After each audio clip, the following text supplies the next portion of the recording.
All right, we are ready to rock and or roll.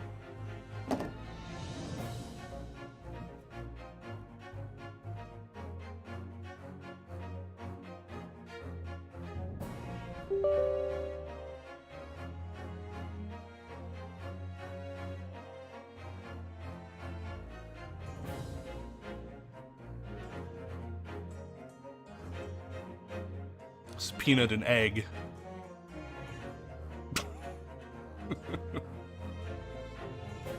Do you or do you not contribute to high levels of cholesterol?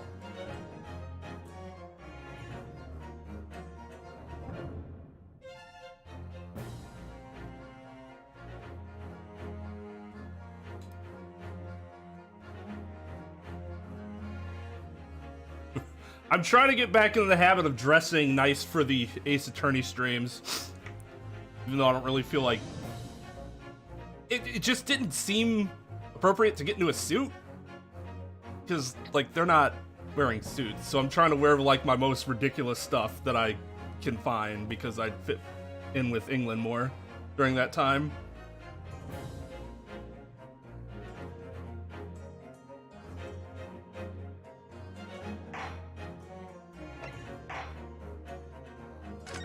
All right, just need to get an old school Japanese school uniform.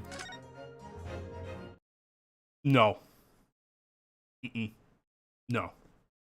Mm-mm.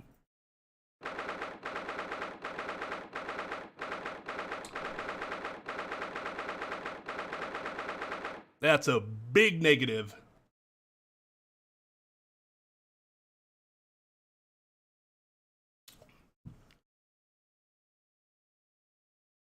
So, for once, I feel great on a Monday, nice and energized.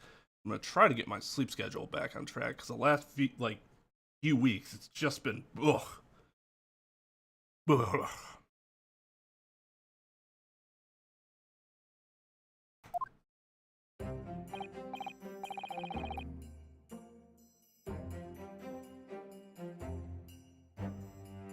How about this? I'll dress up as Van Zeeks when he stops being a shithead, which will never happen. No, his outfit's just too elaborate. Ah, Gina, how are you holding up? Starting to feel quite warmly towards her frequent cold shoulders now. Jenny! Are you alright? Why aren't you saying anything? What's the point, eh? Why go to all this trouble and fight so hard for the likes of me? What? Oh, you saw it? You saw it? The picture! That picture! What picture? Do you mean this? The photograph taken by Hurley's red-handed recorder? Well, I didn't think it would have captured a scene like this, that's for sure. It's hopeless. Anyone who sees that's gonna think I did it, ain't they? Well, I won't pretend it wasn't a bit of a shock when the prosecution first presented it to the court. Nor will I pretend that I don't use double negatives. Surely you have your doubts about me now. Can't still think I'm innocent. Of course I can. Ginny, why don't you talk to us? Tell us what really happened that night. That would be quite helpful. Reno's cleverly managed to piece together a lot of new information, but still, we'd really like to hear it from you. Alright then. It was after we had that dinner together at your place, right, Iris? Then we all had a chat up in your office, didn't we? Yes, I remember.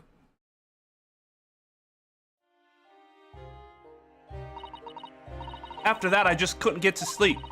So I slipped out and went down the street to the 2 to 1. To Wendy Bank's place. I had to know. If Iris's story was there or not. The Hound of Baskervilles.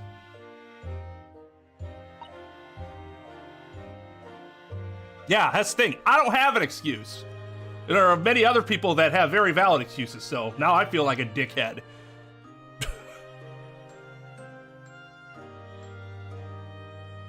this is when I'm supposed to be starting. My sleep schedule or what it should be. I don't know what it's about or nothing, but if you ask me, there's something in it that Sholmes don't like. Something what he don't want people reading.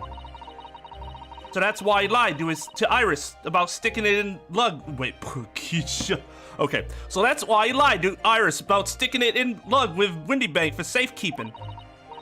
That was a hard sentence. That was a difficult sentence to say. At least that's what I thought at the time.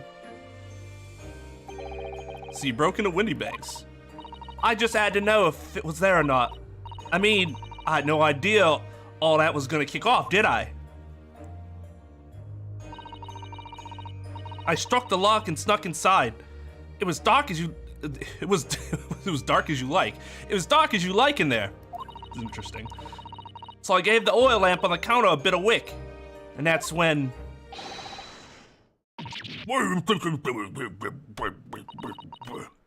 I nearly died, I did. Next thing I knew... I suddenly had a gun in my hand. I grabbed the gun off the counter and was waving it in the air like, I don't know what.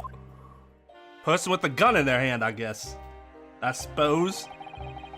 Oh, you're the girl who was in here this afternoon. I didn't think pickpockets with him for armed robbery. The mantle script, have you got it here? Did Sholmes leave a load of papers with you? A story? I beg your pardon? The Hound of the... something or other. If it's here, I want to see it. I'm sorry, young lady, but I'd sooner die than relinquish an article belonging to one of my customers. I don't want it. What would I do with it? What will I do with it anyways? I just want to see if it's here, that's all. Oh, you want to see it, do you? I want to know if Sholmes really pawned it here or not. Please, just let me see it and I'll go. Oh, very well then. But for pity's sake, stop waving my gun around, would you?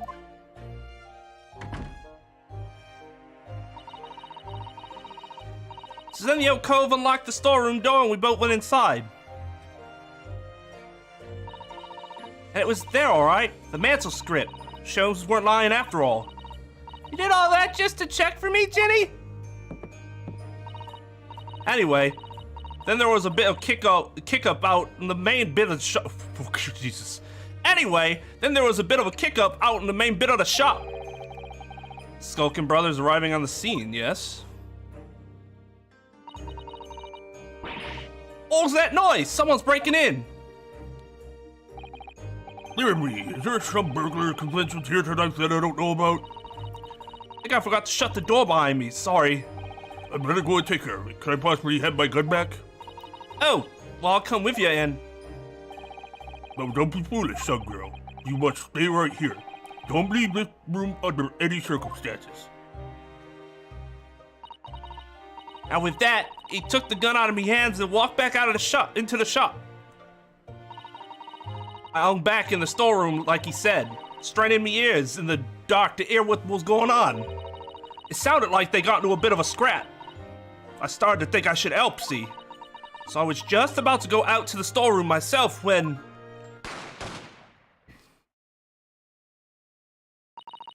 I heard a couple of shots go off. Two, I think. Almost at the same time. Then there he was, right at me feet, laying face down on the floor. I was right next to the storeroom door, so I slammed it shut and locked it quick as you like. Because you thought whoever had shot Mr. Windybank might come for you? Yeah. So I went to grab the old cove's gun. I figured I'd put up a fight at least. But when I got a better look at him, I knew.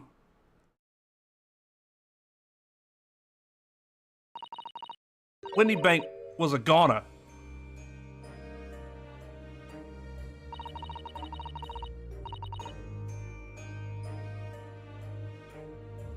Yeah, I know. Felt funny in me head all of a sudden, kinda dizzy. And after that, I don't remember nothing. That must be when you passed out, Gina. If I hadn't done what I'd done, the old cove might still be alive. Did you tell the police everything you just told us? Of course I did. They didn't believe a word of it, did they? All they said was if I kept telling lies, I'd make things even worse for me. It'd make things even worse for me. It'll be alright, Jenny. Don't worry. Just stay strong a little longer. Rita's about to put the real culprit through the mill. That cove what was there in the afternoon? That Egert Benedict?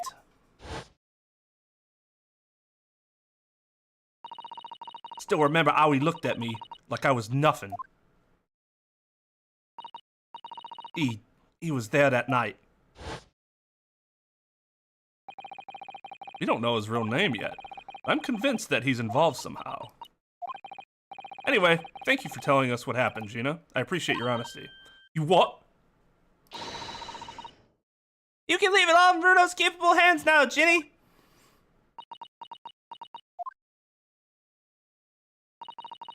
Mr. Naruto.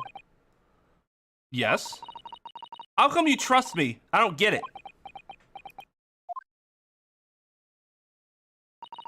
I mean, have you forgotten what happened here before? Come on, it was only 2 months ago. Me and McGilded, we told you a whole pack of lies. And you got the bog trot off with him. Even though he was a killer. I really don't feel good saying that word. Something about that word makes me go, "Urgh." That doesn't seem like a good word to say. Urgh. Rest in pawn. No, I could never forget that. But I forgive. Oh, I did what I thought was best at the time.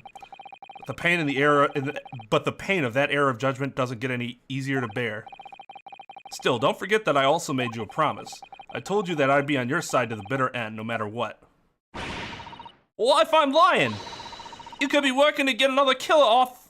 You could be working to get another killer off the hook, for all you know. I was once in your position, Gina. I was the accused. You were? Before I left Japan, I was accused of murder. And strange as it might sound, the circumstances of the crime were pretty damning. I was sure that no one would believe it wasn't me who'd done it. Oh, Bruno! But there was one person who stood up for me, who believed in me, and was prepared to defend me. My best friend. Rinosuke, no one believes in you more than I do. Leave this to me. All you need to do is put your faith in me, and I'll do the rest. I was so happy I cried. Crying too, look at that majestic headband.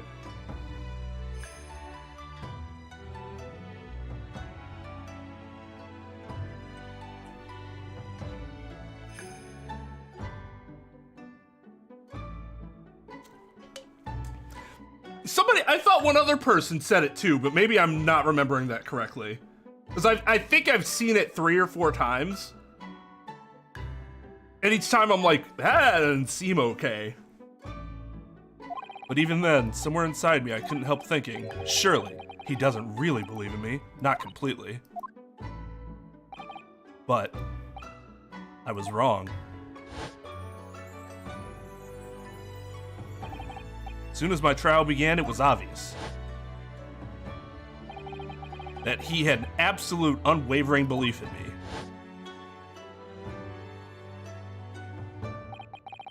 And in turn, I developed an absolute unwavering belief in him.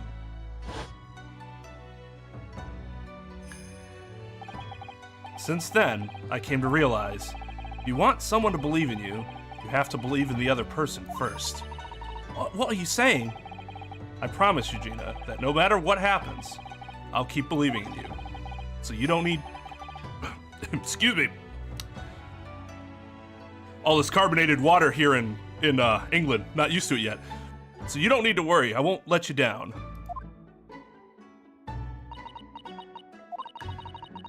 Even though I'm a diver and a no-good liar, you're not like McGilded. I know that. Eh? That's right! You're a friend, Ginny! Fuck that guy! Iris, we know you better than you think. That's presumptuous. We've come to the conclusion that you're someone we can trust. Yes. That's really all we need to know. Exactly. Mr. Naoto, I...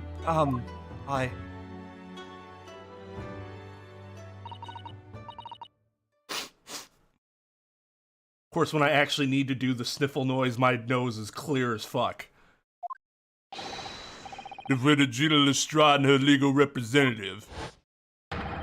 Court proceedings are about to resume.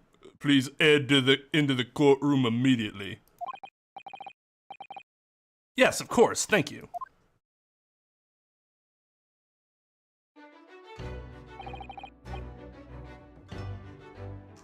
Speaking of which, I should probably take my medication now before it does become an issue.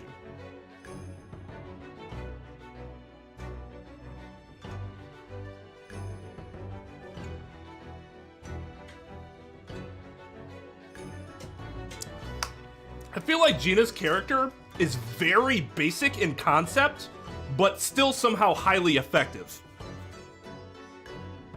That tells you don't have to get overly creative with your characters if you know how to make the character have an impact.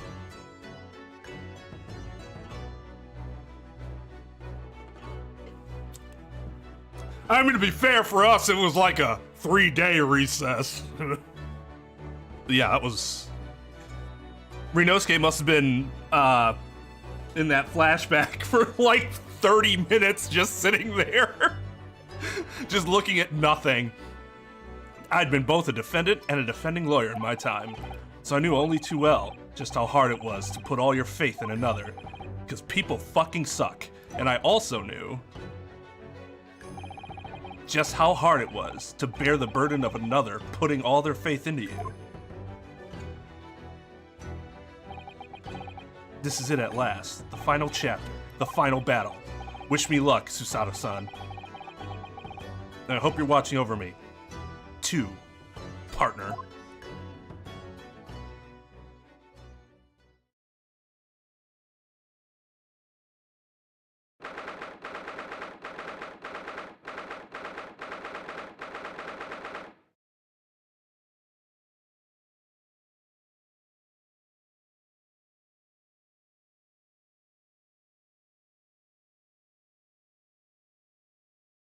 Oh, I agree. But I think some people, like, oversell novelness and complexity when it comes to characters. And my thing is, they can be basic as fuck. They could be an overused trope. If they write the character well, character can still be really good. And it won't matter to me that it's not something new, you know?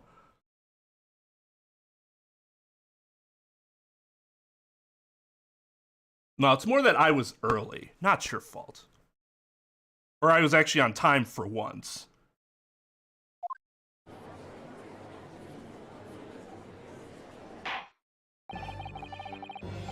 I hereby call this court to order as we resume the trial of Miss Gina Lestrade. Shouldn't the white side be up? I thought it was 4-2. Why is the black side up? Or have I been wrong this whole time about which side is which? Lord Van Zeeks, have you successfully subpoenaed the witness? The subpoena was delivered to the communications station where the man works immediately, my lord. However, the heavy rain has delayed the arrival of his carriage, it would seem. I see. Maybe I shouldn't have called court back into session until I knew he was here. That seems kind of stupid in retrospect. So now we'll just have to all sit here in awkward silence.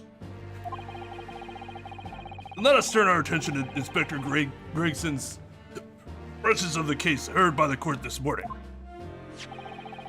The glaring omission of the third bullet in your report is a serious blunder, Inspector. Yes, I can only apologize, my lord. But although the defense's chemical analysis of the blood at the scene makes for a compelling argument, I cannot permit such untried methods to be used as evidence in my courtroom. So, he's right to do that, but he's actually still allowing it to play a part in his decision making. You can say it's just the bullet, but they're getting that specific person because of the blood connection on the disc and then on the calendar. So like he's like tight-roping it. He's saying, I can't really use this as super strong evidence, but I can use it enough that we need to go talk to the other guy.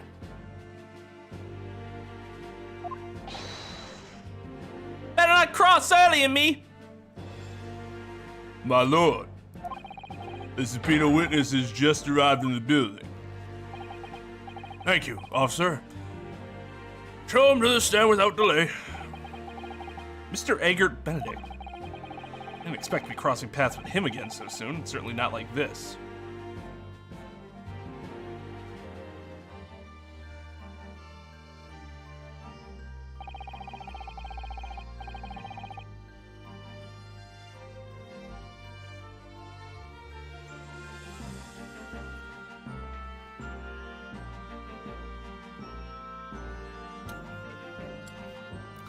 But like, what wouldn't surprise me, also hello, Yoke, is if a judge were to just say, well, I'm not gonna bring this person in because of this ridiculous untried science that you're bringing up. And I don't think they'd be wrong.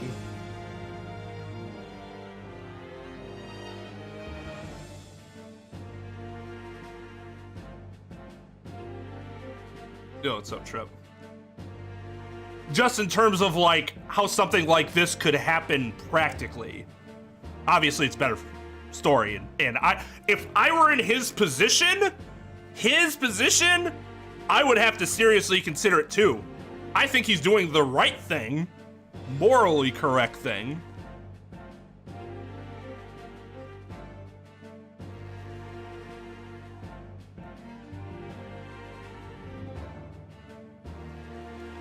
Thank you for complying with the court's subpoena at such short notice, sir. Well, it was either that or get brought to jail.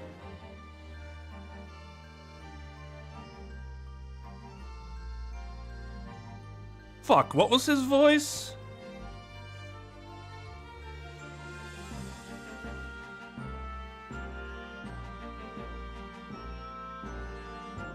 His voice was kind of weird. What did I do with it?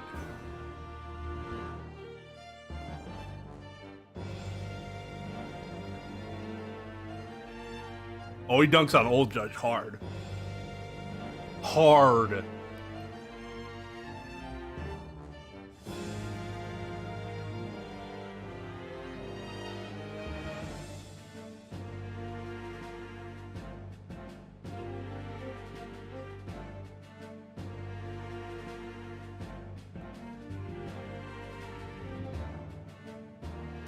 You might have heard of Carvana and that we sell cars online. Or you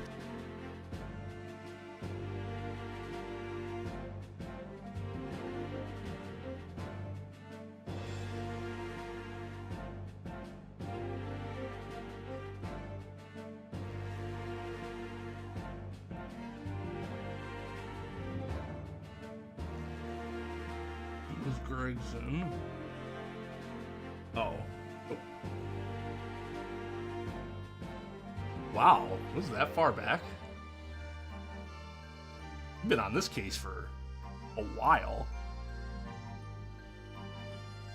Not that it doesn't make sense, last case and all. Oh, here we go. Right, that's all. That disc's worth good money, I know it is. Well, you'll have to try your luck at another pawnbroker's, won't you?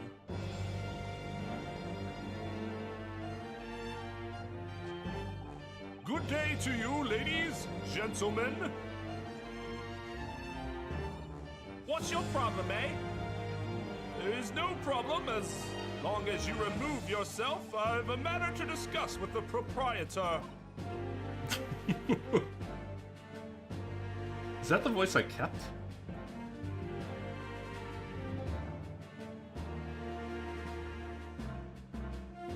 Totoro, and I'm like, yeah, he gets significantly better later. I agree.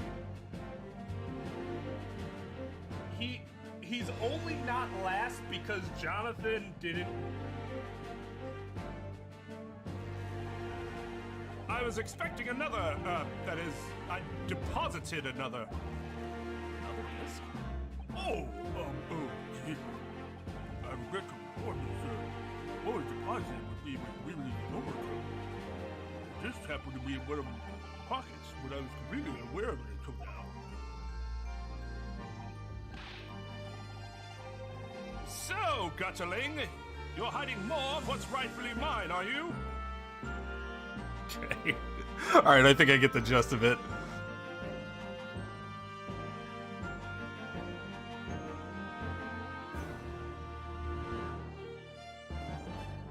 But of course, my lord! As an upstanding member of London society, it is my pleasure to oblige. Now kindly state your name and occupation for the record. I feel like I'm doing Judge's name wrong. Ashley Graydon, Communications Officer. Mr. Graydon and I both work at London Central Communications Station. Now perhaps somebody would kindly explain what all this is about?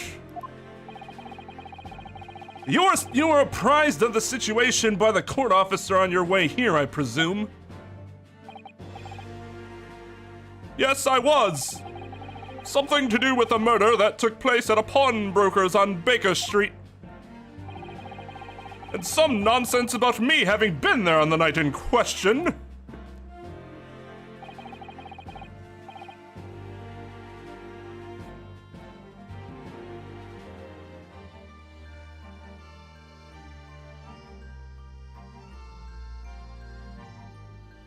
Yo, what's up, Amir?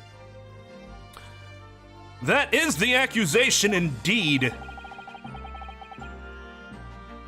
This really is beyond a joke, you know? Very well. Without further delay, this court will hear your testimony now, Mr. Graydon. Well, I mean, that guy needs to be overly flamboyant. The problem is that he's too close to what's his fuck. Although, the Chief Justice has a deeper... I'm like this. I roll my R's. This guy's more just kind of a, you know. You will respond to the accusation made against you under oath.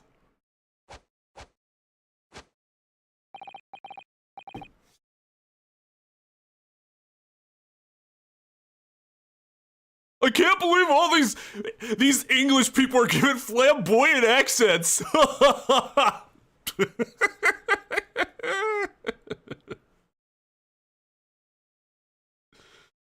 Oh. No, I didn't forget that he did that. I just thought it was really funny that CJ just asked that question and then he very clearly demonstrated why he must have an overly flamboyant accent. Unless, CJ, you were just talking about how they're overly flamboyant in general.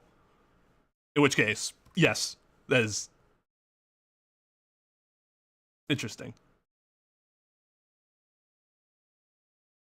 I'm getting better at it. I don't have to stop and think about it as much as I did a few days ago. Gladly, my lord, gladly.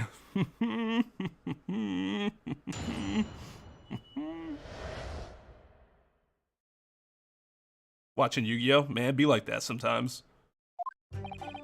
Naturally, I have occasion to make use of pawnbroking services from time to time. But are you seriously suggesting I colluded with these thugs to break into the place on the night of the murder? I have no intention of admitting such an outrageous... Fuck, I couldn't get... Mouth is too dry. I have no intention of admitting to such an outrageous accusation. Even if certain parties here present claimed that my blood was found at the scene. Some Scaramouche detectives' homebrewed tincture can hardly be taken as serious evidence.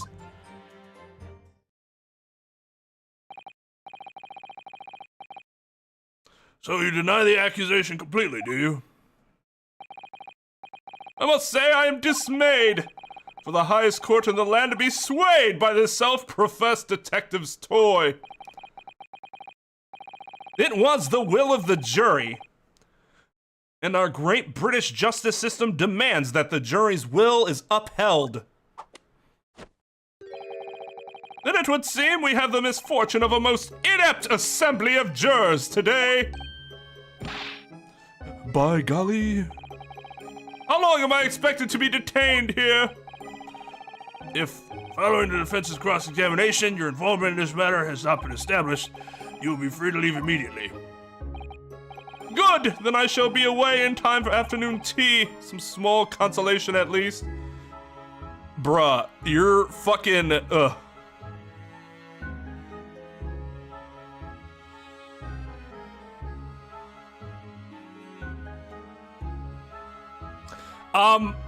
well, at least two of them are based off of someone. Fuck. What the fuck's the guy's name? Both British people that I enjoy their voices.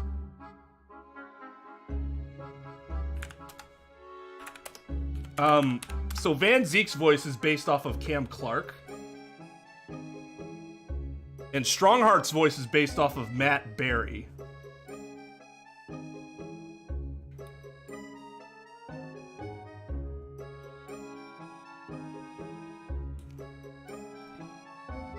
Yeah, still not a no.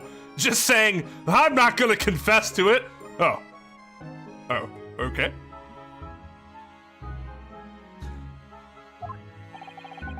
Let's not hold up Mr. Graydon any longer than necessary, counsel. Proceed with the cross-examination. I feel like my mouth is super fucking dry, and it's like preventing me from being able to do the judge's voice correctly.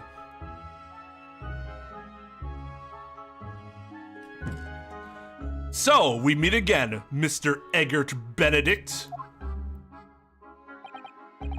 Or is it Mr. Graydon?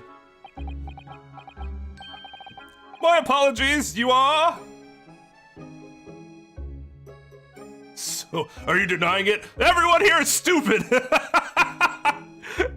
Hey, Leon!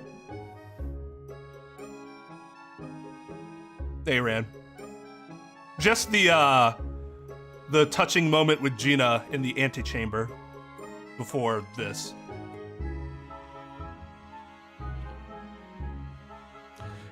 Okay.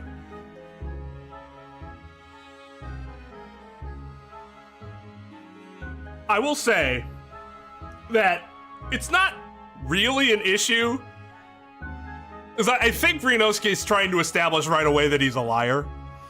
And I don't think it's really an issue that he decided to give a stranger a fake name.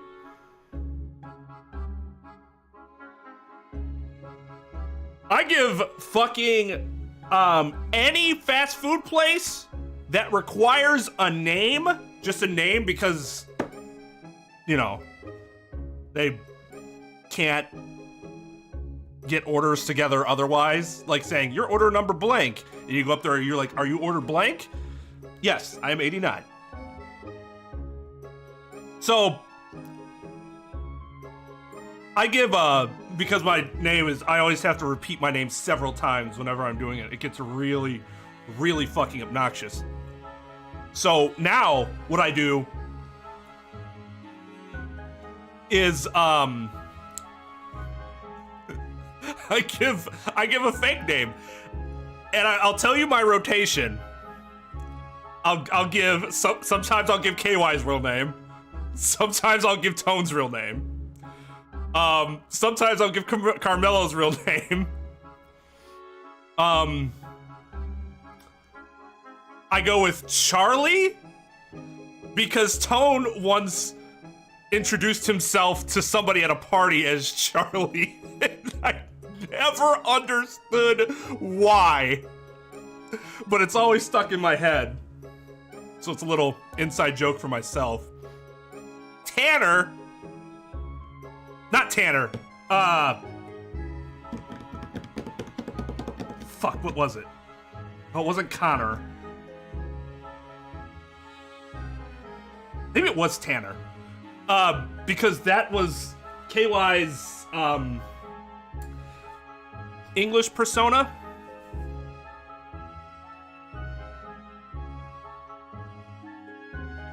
When he got really drunk, he'd become Tanner.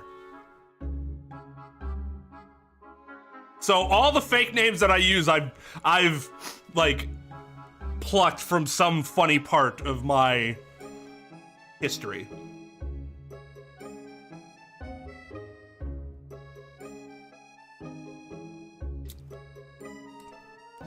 Order for Mr. McFuck Yourself? Ah, yes, that's me.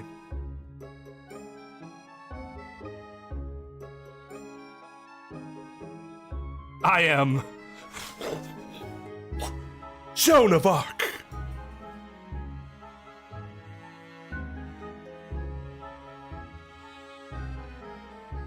You know what's funny about the name Steve? Maybe it's not funny, but I have a similar connection.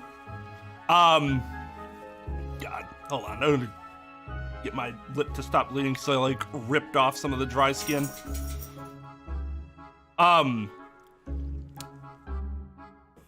What the fuck's that horror movie called? When a Stranger Calls? And I saw it with Tone. And throughout the movie, you're like, well, who's this guy that's stalking her? And it turns out to be like just some dude, spoiler. And Toad's like, it's Steve. Steve. Because who fucking knows who he is?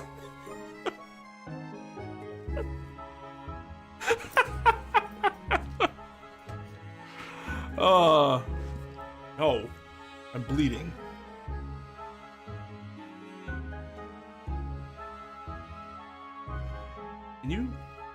Can you, I need to do this.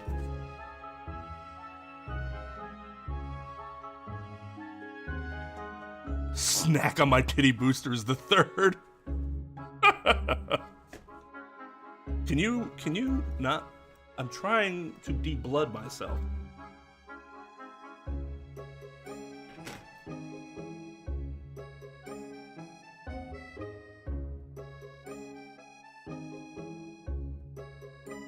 Man, really ripped my my lip a new hole.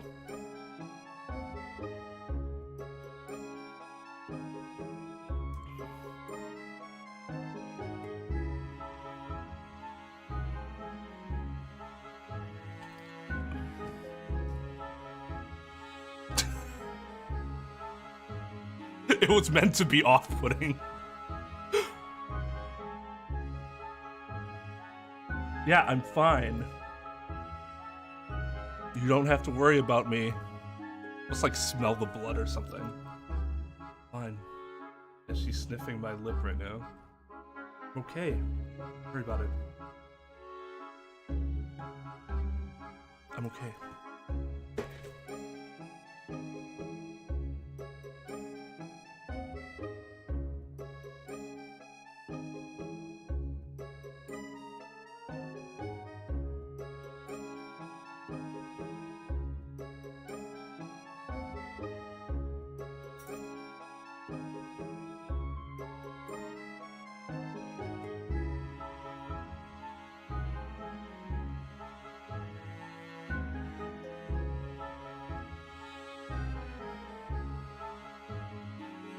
He is doing some damage. That was a crit.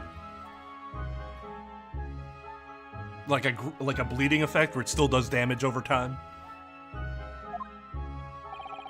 Ryunosuke Naruhodo, defense lawyer.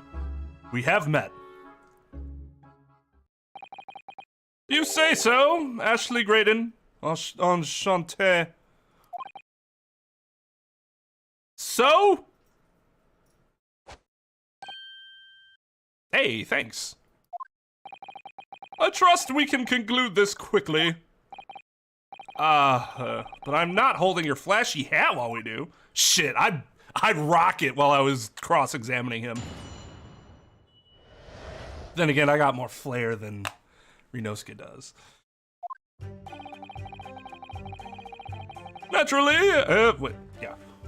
This one. Hold it! Yes, we even met in the very pawnbrokery where the crime took place on the afternoon of the day in question. Though, of course, you introduced yourself by a different name at the time. It was Mr. Egbert Benedict, I believe. Tell me, what made you... The witness is here to testify about events that took place that night. He is under no obligation to answer such unrelated questions. You can't be serious.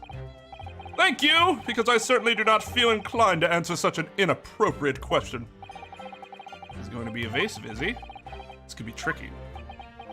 I actually agree with Van Zeek's objection there. It's not that you can't make an argument that it's relevant. You could. I just don't think... I think the argument against it is stronger than the argument for.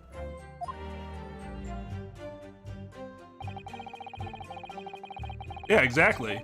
Put that on, like, and then punk him around. Hold it! Have you seen these two men before? This pair? No, I don't associate with criminals. Then by a man who introduced himself as Egbert Benedict. Dude, it doesn't make him a criminal! Maybe he just has a really hard to pronounce name. I mean, he doesn't, but... I don't know. Was this around the time that the name Ashley started to become more feminine? Maybe he's embarrassed by it. I don't know. It actually still isn't a feminine name in England, right? That's just the US?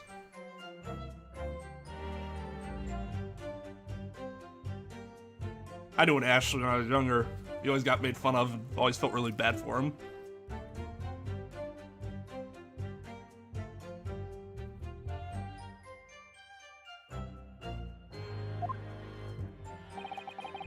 I'd like to know who I have to thank for this. Who made this outlandish accusation against me? The young lawyer there in the black.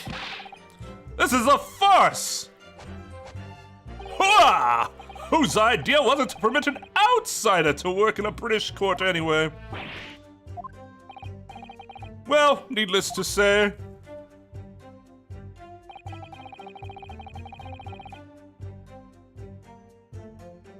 Oh, I'd rock the hat. I agree.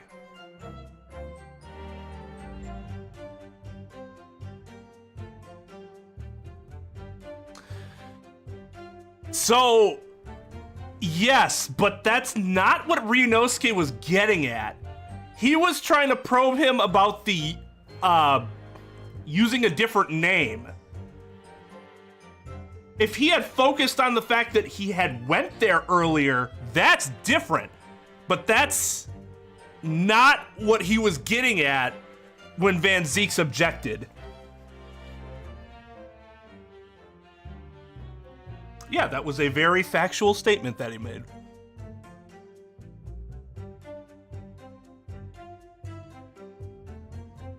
Because he didn't object before he started talking about you introduced yourself as a different name.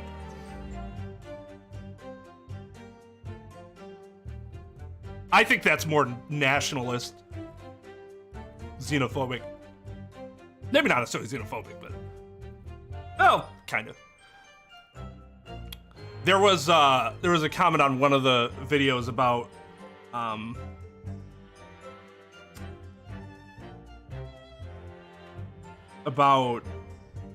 Zeeks being xenophobic and not racist, without any actual reasoning, obviously. But one thing I'll say is that, first of all, you can be both xenophobic and racist. They go hand in hand very often. But I think you can take a lot of what these people are saying and, like Van Zeeks. Van Zeeks, when he refers to something like Eastern sorcery, I think you could argue that's more xenophobia because he has this irrational fear of something that doesn't exist because of ignorance. But then he very patronizingly refers to him as my learned Nipponese friend all the time, which is very clearly, I would say, a a shot at his intelligence and being inferior as a learned Nipponese compared to us great British.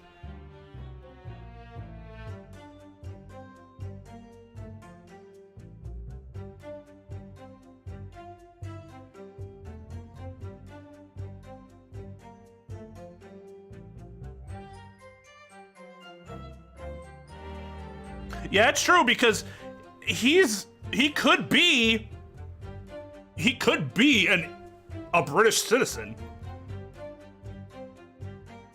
but he just assumed that he wasn't.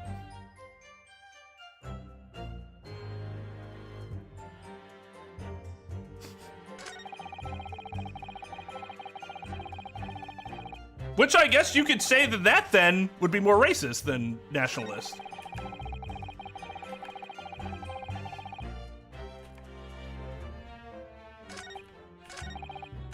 Well, yeah, that's the thing. Like, sure, you could say it in a non-sarcastic way, but I think we can all, you know, we all have eyes and ears, and, well, not ears, because he's not talking, saying the line, but I think we all have brains to be able to assess the way he's acting and go, he's doing this sarcastically.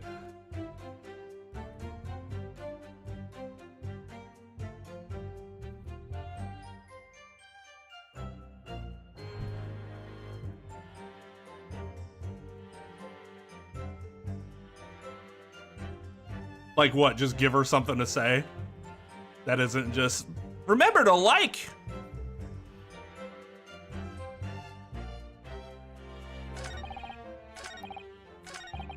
Hold it! Where were you at around 1 in the morning on the night in question, sir? That is past the hour to which I would normally retire. Certainly. I was not in the company of these rapscallions. You're able to prove that? Objection! Listen carefully, my learned Nipponese friend, for you appear to be under a gross misapprehension on this point. What do you mean? The witness maintains he was not at the scene of the crime.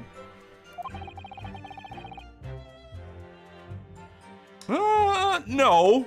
He didn't say that. He said he wasn't with them. He has no obligation to prove his absence. If your accusation is that the witness was present at the scene, the obligation lies with you to prove your assertion. You will fulfill that obligation before putting any more unreasonable questions to the witness.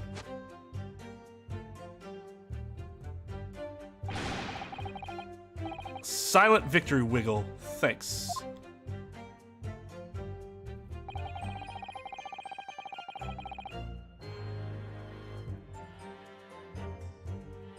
Hold it!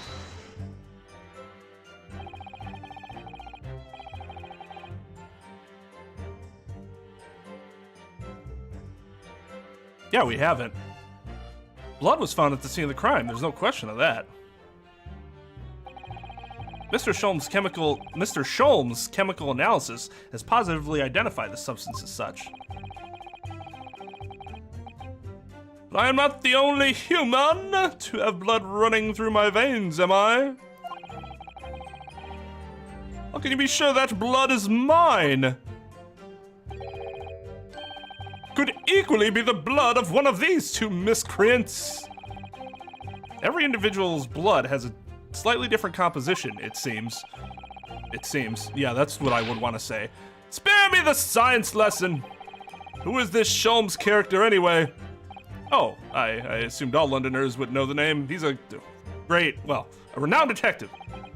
So even you are unable to bring yourself to say great detective. A great detective, you say? Now we're in the realm of fairy tales, are we? Excuse me!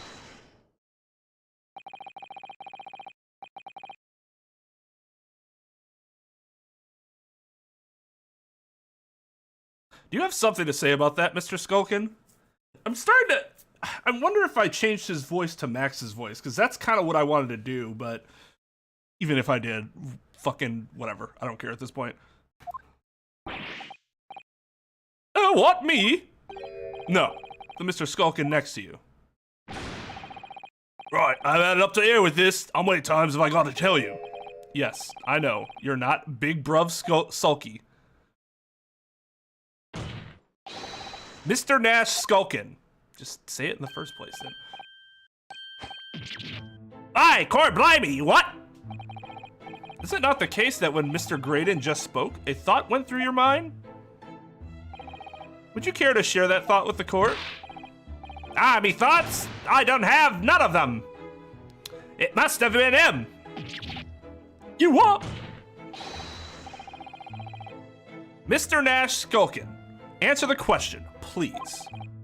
What went through your mind when Mr. Graydon just spoke? Nothing. Honest, Gov, nothing. I was just thinking. If he waves his arms around like that much more, it'll open up the wound again, that's all. What wound? Where he took the bullet, of course. It was only 2 days ago. It ain't gonna be healed up yet. So I was, well, you know, I was worrying for him and... Oh, L's bells! Wow. That was...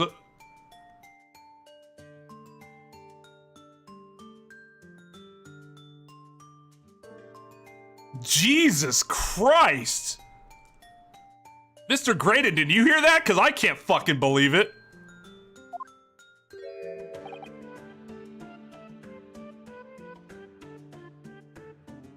Oof. You have any acetaminophen in your possession? What? Your comrade was worried about you, it seems. On account of your injured arm. My lord. Yes, Mr. Graydon. I have no idea what these two wretches are talking about. Certainly I shouldn't be expected to answer anything in relation to their mindless insinuations.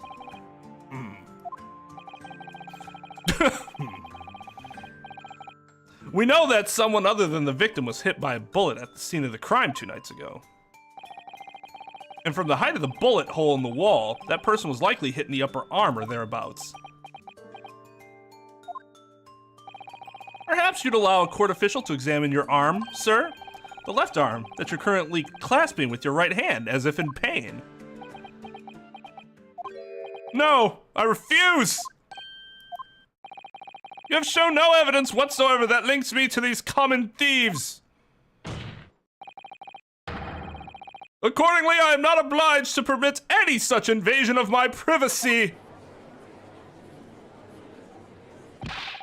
As I've already said, I'm completely uninvolved in all of this. I've never had anything to do with the pawnbrokery where this fellow was killed whatsoever. I take offense at the insinuation that I was in any way involved. You claim to have had nothing whatsoever to do with Mr. Windybank's pawnbrokery. My lord, the defense would like that last statement to be added to Mr. Graydon's formal testimony. Very well, counsel. Continue with your testimony, Mr. Graydon.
Never had anything to do with it.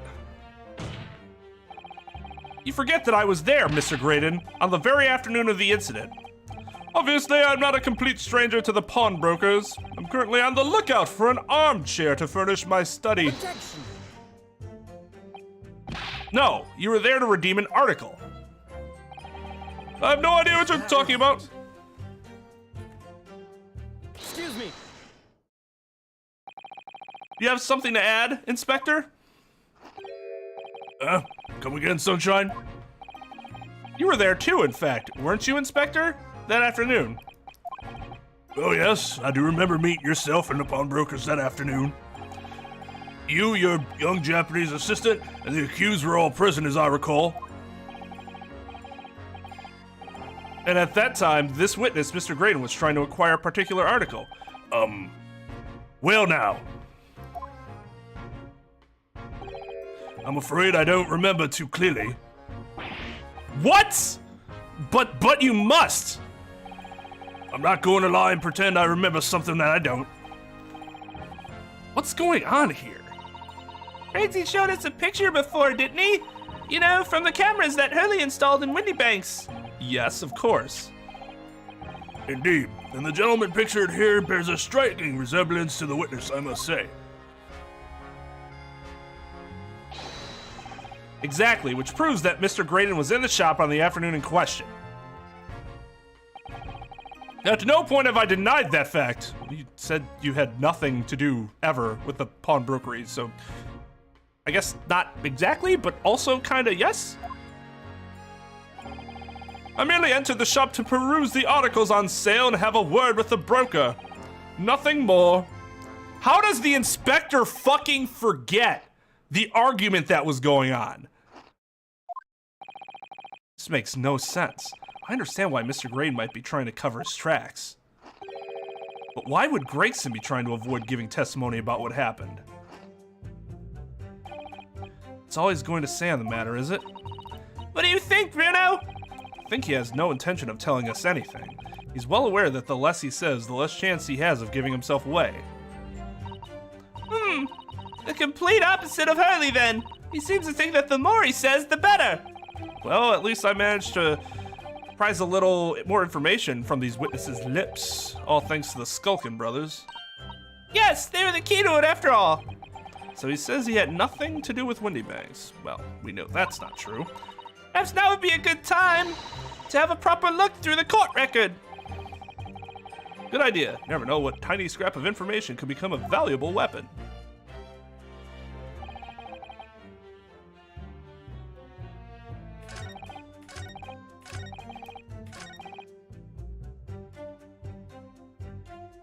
No, Trep. This line is very general. I've never had anything to do with the pawnbrokery establishment where the man was killed.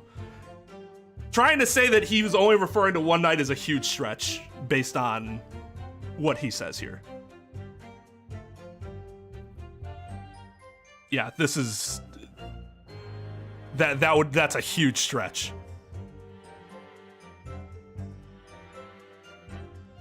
Like this is very clearly saying ever. Never.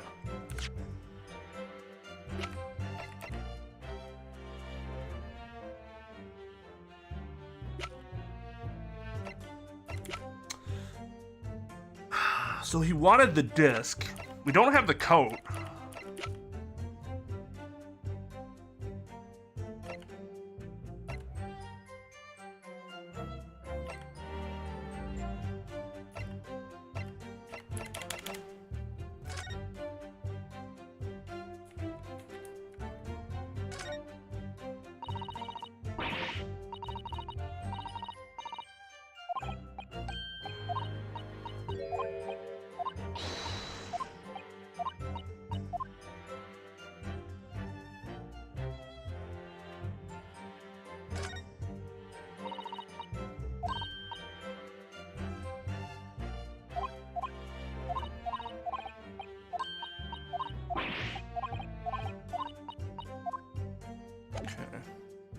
I mean, he wanted the disc, and it's his blood, but can we show that it's his blood?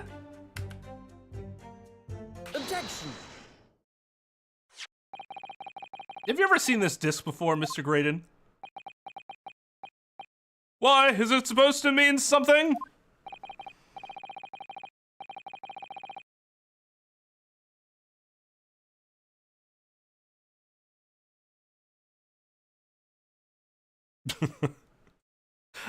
To be quite honest, I've never found it to be the usage to make complete sense. But maybe if I looked into it more, it's because I've studied patents and stuff, so it's like it's patently false. What? Because you invented the lie? I mean, I suppose.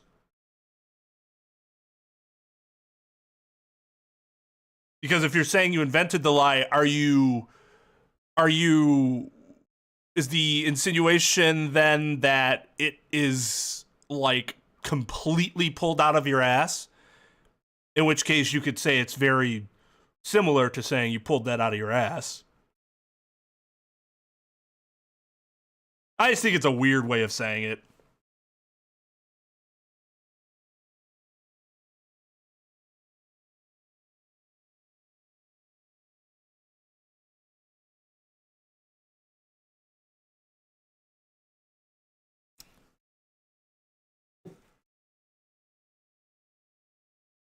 So whenever somebody lies, they gotta pay you royalties.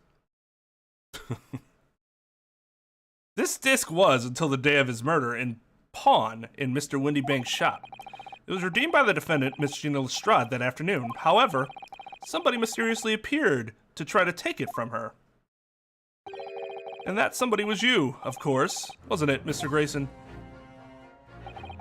As I have reiterated numerous times now, you are mistaken. That was not me. I have never seen that disc before in my life. It may have escaped your notice, but there's a small smear of blood on the disc. Ah, yes, resulting from an abrasion of the thumb, perhaps. That's right. The surface of the disc is covered in hundreds of tiny metal bumps. In the skirmish to acquire the disc, the thumb of the person who tried to take it suffered minor lacerations. So, while the disc bears the remnants of that skirmish in the form of this smear of blood, the thumb of the person in question must bear the remnant also in the form of a scratch. Good gracious! Indeed it must! Are you actually going to order him to do it this time, though? Mr. Graydon! You refused to allow a court officer to examine your arm before. Are you now going to refuse to allow us to examine your thumb? Because I have no doubt that it bears a small scratch consistent with the smear of blood on this disc. Well, well. It would seem I underestimated you. What is the meaning of this? You admit it now. You admit you have a scratch on your thumb from when you attempted to take the disc from the defendant?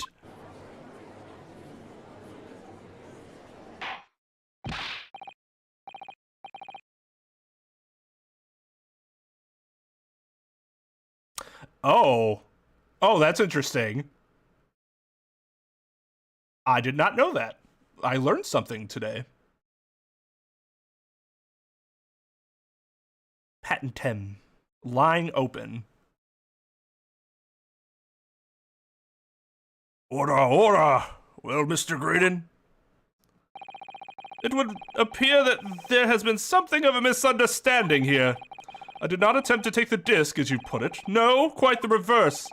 I was trying to give it back to her, and she wouldn't take it, and then I scratched myself. It's really quite simple, you see. The disc was mine from the outset. Is there some crime in taking an item that you own out of pawn? What? It would seem, Mr. Graydon, that in this piece of evidence, my learned friend has established a link between yourself and the incident. Accordingly, you will tell the court everything you know about this disc now. As you wish, though I'm quite sure it has nothing whatsoever to do with the pawnbroker's murder.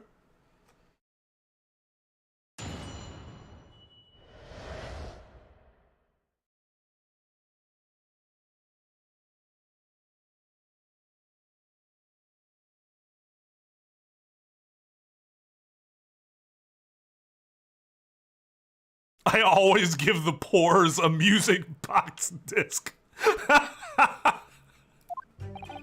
She took it as an insult. There's a note on the disc saying for McGilded, but the item belongs to me.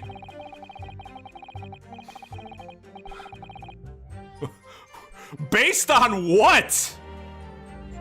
We supposed to just ignore that? You didn't give any reason for us to believe that it was yours. Begin. That's weird.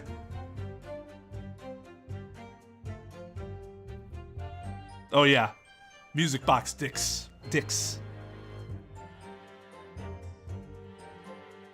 The redemption ticket was stolen from me by the accused, that filthy gutterling, on the day in question.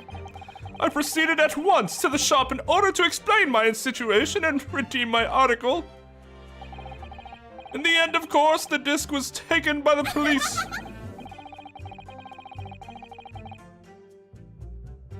Owie 2012 for the sub on YouTube and follow on Twitch.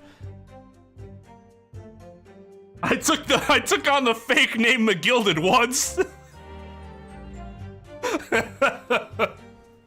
Oh, I see. What? Are you serious? Counsel, that question is unrelated to the case in its entirety.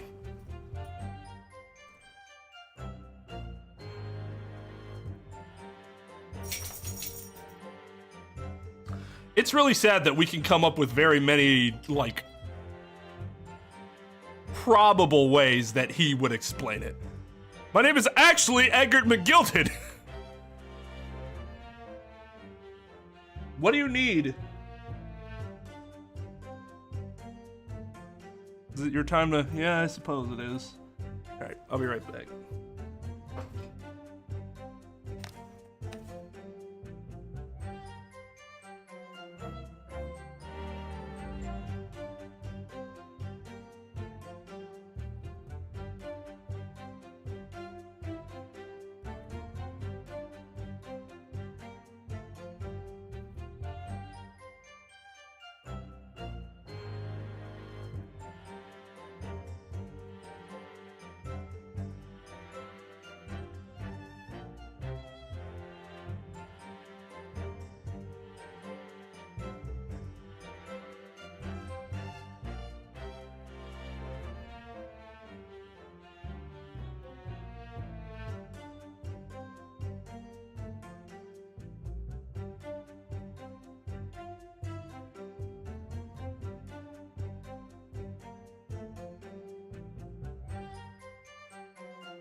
Man, I gotta drink a shit ton of...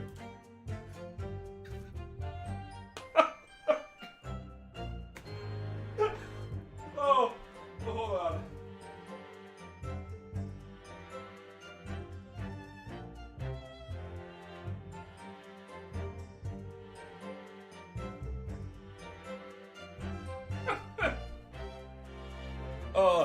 I was gonna say, what I was trying to say is I gotta drink a shit ton of caffeine today.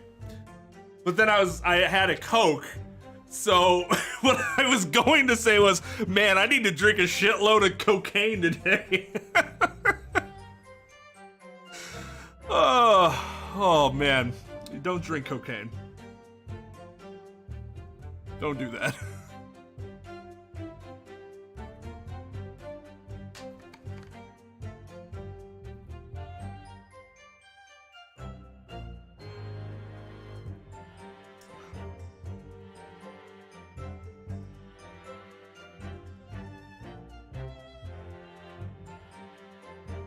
I mean, it's powder. You could mix it in like it's Kool-Aid or that Spark that I use, or protein powder. It did, but there's a reason why we can't do that anymore. Oh God, man, to live in the, what was it, the 30s? Or was it 40s? Where they still did that.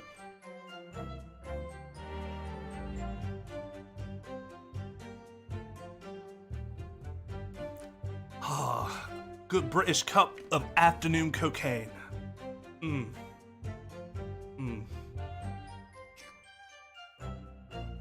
You just have the saucer. And you're like, you have your pinky out, and then you just your nose right into the saucer.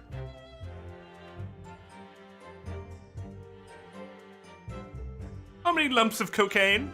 2 lumps, please. God damn, that'd be a lot of cocaine.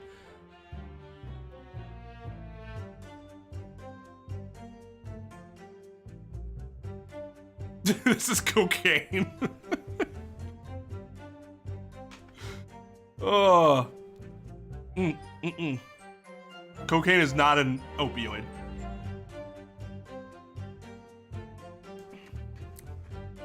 Is it technically an amphetamine? I'm actually not sure how it's classified. Amphetamines are technically usually uppers.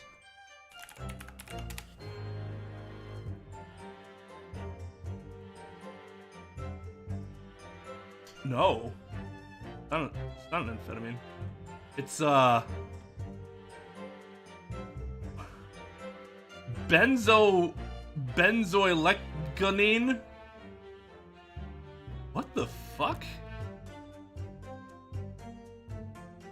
It's a tropane alkaloid and stimulant drug.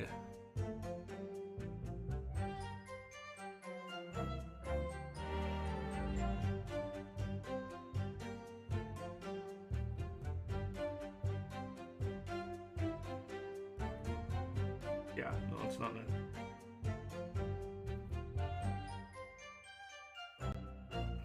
But no, opioids are like heroin, and prescription drugs that have opioids in them, like they're opioids in them, like fentanyl, oxycodone, that stuff. Extremely addictive.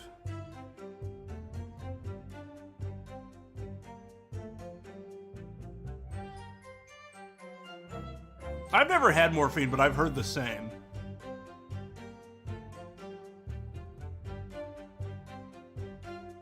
I've never been addicted to medication. Well, medication that like I take my depression and my anxiety medication, and I'm sure I'm probably technically addicted to those in that if I stopped taking them, I would have withdrawal. Because, you know, that's just how it works. But I've never been addicted to like a painkiller or illicit drug like that before. And it's probably mostly because I've been very lucky in that I haven't had very many. I've had surgeries, but they weren't due to injuries, like major injuries that were suffered. The eye surgeries that I have I didn't get painkillers for, although I wish I did. That shit is painful. I'll stop talking about that. I don't want anybody to have to like hold their eyes in fear, because it is not pleasant when you actually describe it.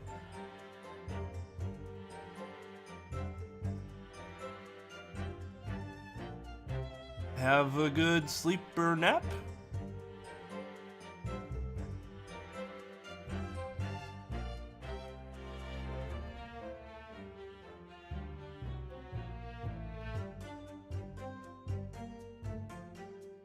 What kind of medication? Like painkillers or like Adderall or like that sort of thing?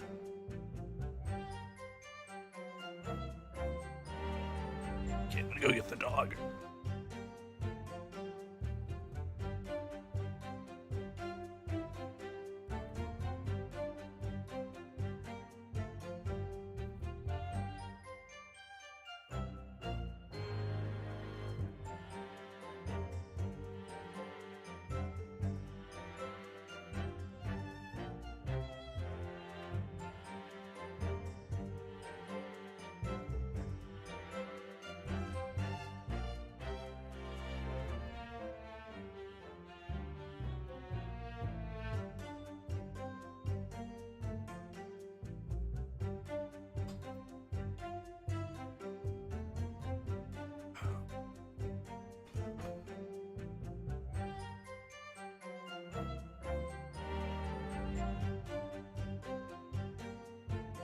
Oh, so it was a downer. Okay. Upper versus downer. Enjoy your dog walking.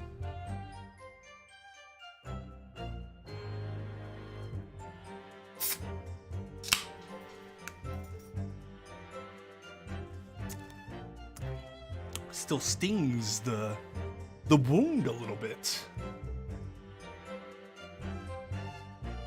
In other words, I had absolutely no reason to break into the shop later that same night.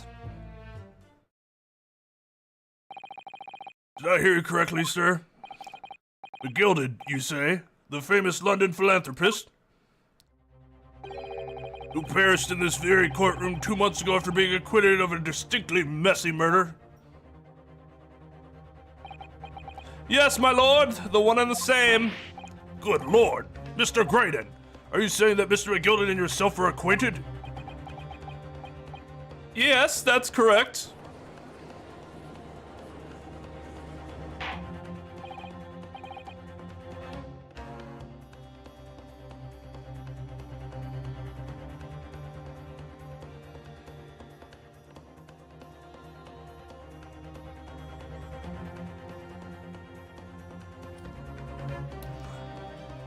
So then, what's the difference between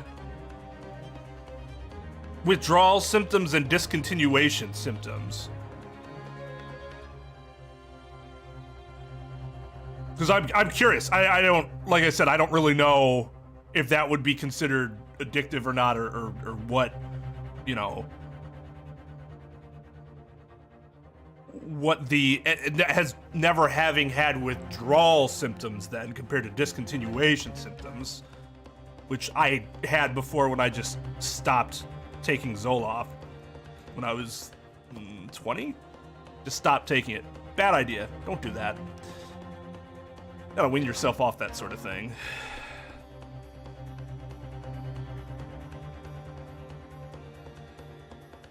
But yeah, so having never had withdrawal symptoms, then I guess I don't know. I don't know what the difference is between the two. Order! Well, I certainly didn't expect to hear that name uttered here in my courtroom again. According to what Gina told us, the disc was placed in pawn on that fateful night 2 months ago. Gilded himself gave instructions to deposit it at Windy Banks. It's funny that Mr. Graydon here is claiming the disc belongs to him then, isn't it? In all likelihood, he's lying. So he appeared that afternoon at Windy Banks in order to get his hand on McGilded's disc for some reason. Counsel, you will commence your cross-examination, please.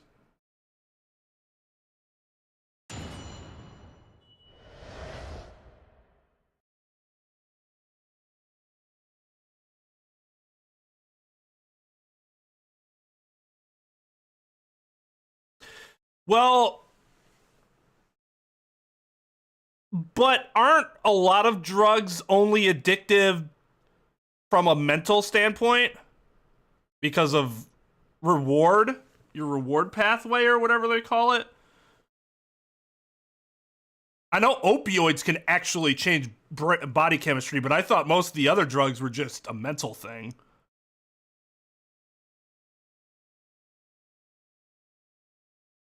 The conscious knowledge that having more would fix the side effects. Okay, that's interesting. That would be a different way of looking at it.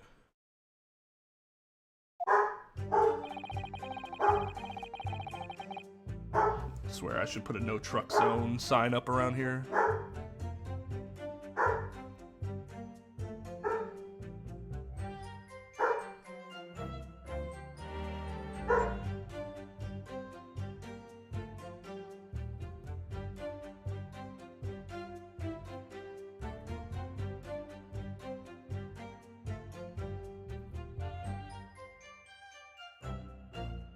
Done.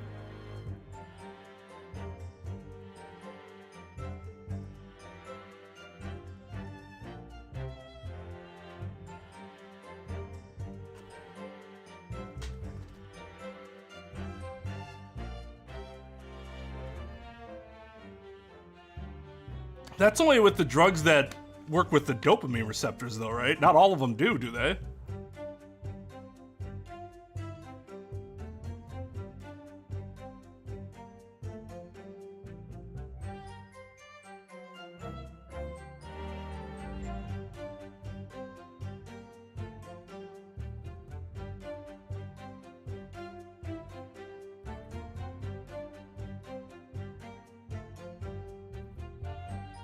Yeah, I don't know. I just thought some of them work differently. Because I know they're not all the same, but I have no idea. Like,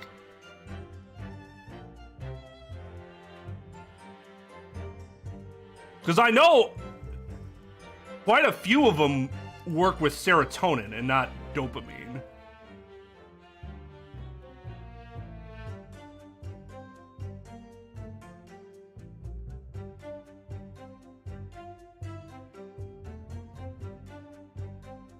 But no, like what I learned was that, well, I don't know if learned is the right word.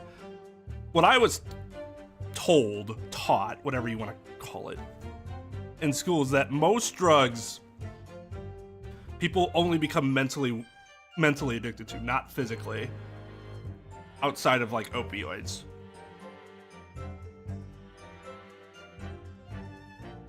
I have no strong reason to believe that's true other than I learned it at school, though.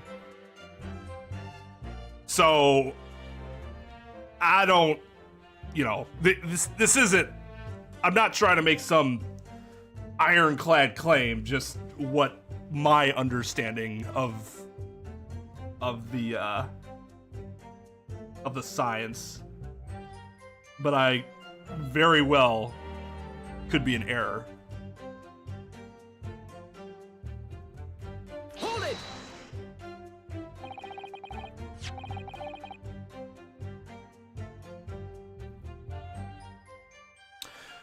It is, but like the difference being, if you are addicted to opioids, even if you mentally get yourself in a place where you don't feel addicted anymore, your body still might actually be addicted to it.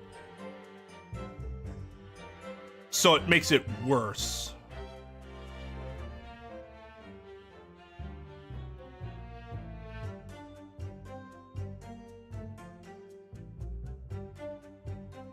No. Because when we're talking about mental, we're saying that, or at least the way I'm saying is that your brain thinks that you need it versus your body actually requires it. That's how I'm distinguishing the two, at least.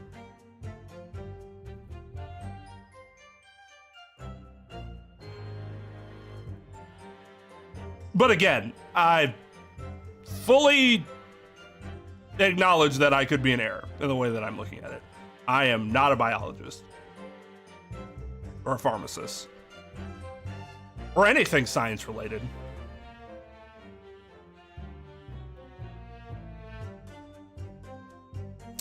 Would you care to explain how this belongs to you? As you will observe, a communications officer such as myself commands a fine salary. You are certainly exquisitely dressed, sir. So you see, I have little need to make use of the services provided by the pawnbrokery trade. However, I did once find myself in difficulties having misplaced my purse whilst on an errand. Which is why I pawned my fine black overcoat to the broker in question. You claim that was your overcoat. Obviously, and in my haste, I clean forgot that the music box Dix was in its pocket. And yet there is a note on it that reads for McGilded. I'm a collector of rare and unusual box music. I first met Mr. McGilded at a gentleman's club in the city and was interested to discover... Okay.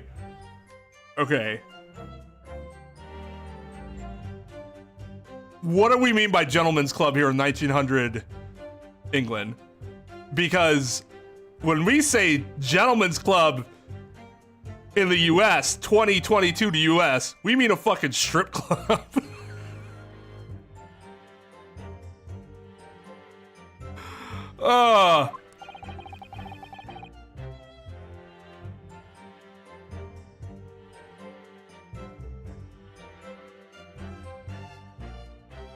That he shared my penchant in that area. So the disc in question, it's a pre-production sample. I promise to let Mr. McGilded hear it.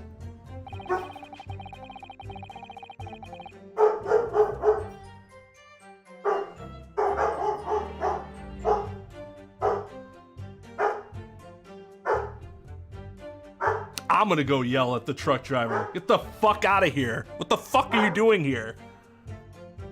There's no reason for truck drivers to be on my block right now.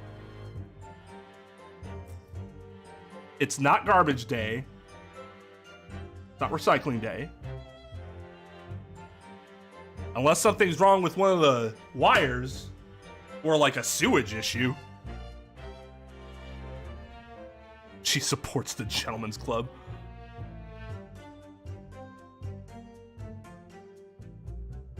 See, that's what I would think if you said the word, like without having any prior knowledge, if you just said, we're at a gentleman's club, that's what I would think it would be all included in a gentleman's club. Like that's where we have our wine tastings. But if I go to somebody today and I'm like, gentleman's club, they're like, well, which strip club would you like to go to? And I'm like, oh, okay. But then you forgot that it was in the pockets of the overcoat you were forced to pawn. Yes, exactly. She didn't mention any of that in her testimony 2 months ago, did she? No, because McGilda had threatened her to keep her mouth shut. Which means that if we dig too deeply here, it's going to expose Gina's perjury. Because perjury actually matters in this game. Oh dear, this is complicated, isn't it? Let's leave it alone for the time being. Hold it!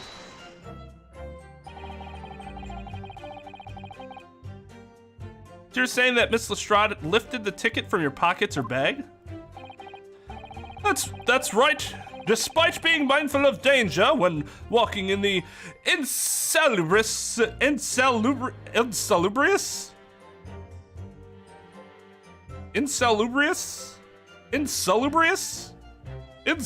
areas, her kind frequent. Miss Lestrade did no such thing. Well, of course you would take that stance, but the girl is a regular offender. That's what I was like trying to say from the beginning, but it took me several times to like finally get there. You came to the pawnbrokery that day prepared with all the information you needed to identify the defendant. You were looking for her. That's what brought you to Windy Bangs. To get your hands on Mr. McGilden's disc.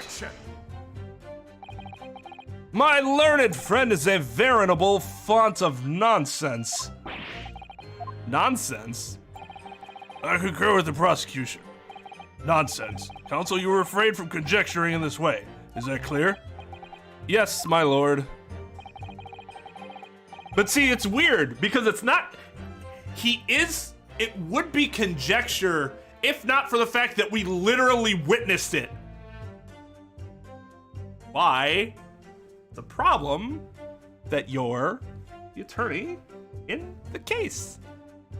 Actively hurting your client as opposed to being a witness and having somebody else, you know, get testimony from you. Then I will continue with my testimony for what possible use it can be. Hold it! Had you ever been to Windy Banks before? Only once for the purposes of pawning something, but like many, I enjoy browsing in such establishments. So when you noticed that the pickpocket had taken your ticket, you chased after her, is that correct? Yes, that's right. I didn't notice it at first, of course, such is the art of the pick purse. But when I did, I headed to the pawnbrokery at once in order to reclaim my coat before the thief could. I was merely trying to recover what was rightfully mine in the first place. He can say what he likes, but he knows he can say what he likes because he knows we have no evidence to contradict him on this. Hold it! Yes, it was taken by Inspector Gregson here, wasn't it? That's right. This was the very man. Apparently, the police are collecting anything that has connection to Mr. McGilden as evidence. Excuse me. Is something wrong, Inspector? What do you mean? The last remark Mr. Graydon made in his testimony seemed to trouble you in some way. Oh, no, it didn't. It's nothing. Leave it alone. Let me ask you this, Inspector. Why is Scotland Yard gathering Mr. McGilded's possessions?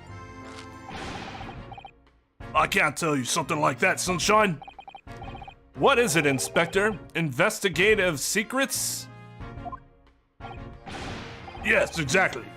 You should know all about that. Magnus McGilded, who died so unexpectedly after his trial 2 months ago. A man renowned throughout the capital for his great contributions to public life. Yet he had a dark side, too. Where are you going with this, Van Zieks? I suppose the police are dealing with the aftermath of his nefarious activities, are they? That's enough. Coppers like me have duties to carry out that we're not at liberty to talk about. That's all you need to know. Duties conferred by Lord Strongart, I presume. The Lord Chief Justice appears to have great faith in you, Inspector. The bottom line is, if you want to get more out of me, you're gonna need Lord Strongart's paw print first. What's all this about? It's like there's something going on between Gregson and Lord Van Zieks here. Oh, really? Okay. Well, it would appear that the inspector has revealed all he is at liberty to reveal. Mr. Graydon, let us return to your testimony. Gladly, my lord. Hold it! Well, perhaps you'd seen something of value among the forfeited items. No, not at all. Oh. A valuer was brought in by the police to assess everything in the shop. Without exception, every article on the shelves was common to garden bric-a-brac. Bric-a-brac. I've heard that. I've never seen it written before. In that case, it's clear that you broke into the shop later that day in order to recover Mr. McGilded's disc. Have you not been listening, man? Even if I had wanted to recover the disc, you may recall that it had been seized by the police that afternoon. It was no more in the shop that night than I. As I keep saying, I simply had no reason to break in.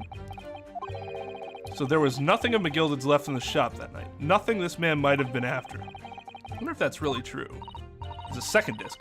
Bruno, if you have some evidence, then let him have it. I'm dying to see that irritatingly assured expression of his crumble. Gilded slipped the disc into his coat pocket and had it deposited at Windybank's. Then, when he realized he was going to be arrested on suspicion of the omnibus murder, he threatened Gina and forced her to take the redemption ticket.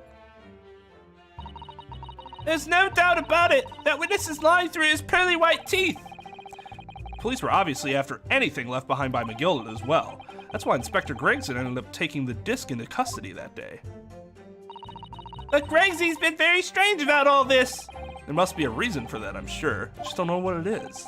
For now, I need to focus on exposing the fact that Mr. Graydon is lying in his testimony. What, and not Mr. McGilded's dicks?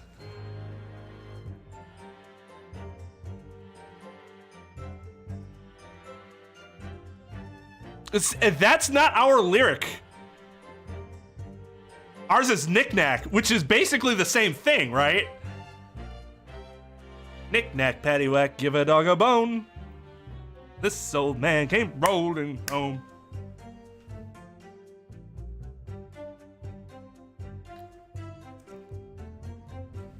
Okay, so we got to show that he wanted the second disc that we never found, but we need to one small coat.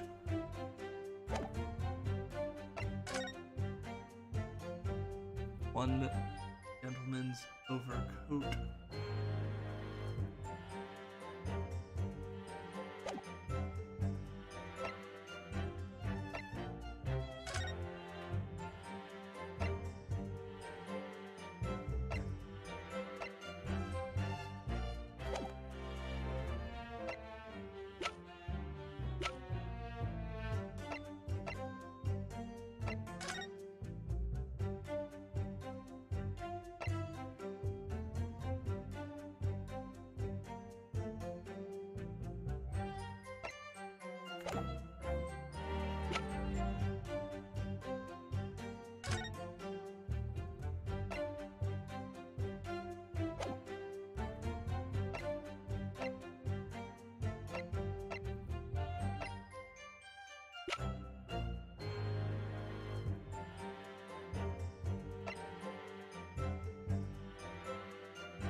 had no reason to break into the shop.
Was it this?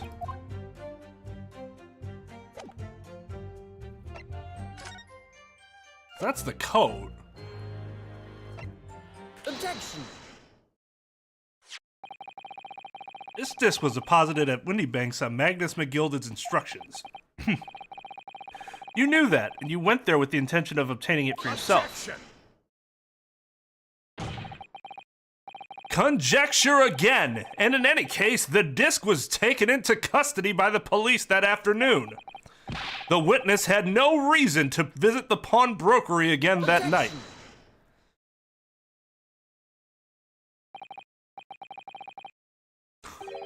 Sorry, my learned friend, but that's not true.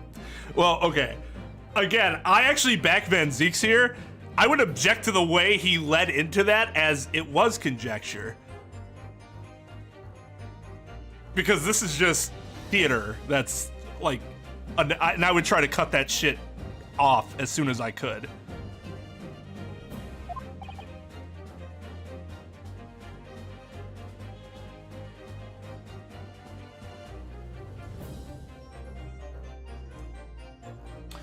Is that the, I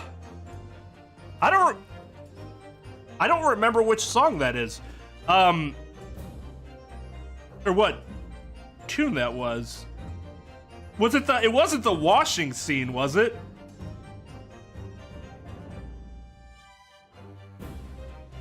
I enjoy that movie.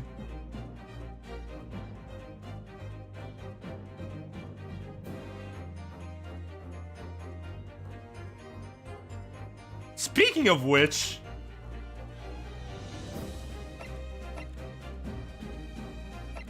doesn't Winnie Bank look like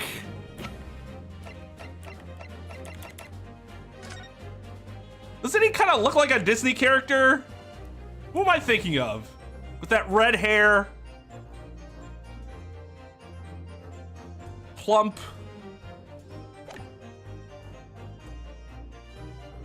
It's not Sword in the Stone, because that guy was blonde, wasn't he? And his oaf of a son or whatever had like darker hair, but he didn't have any facial hair.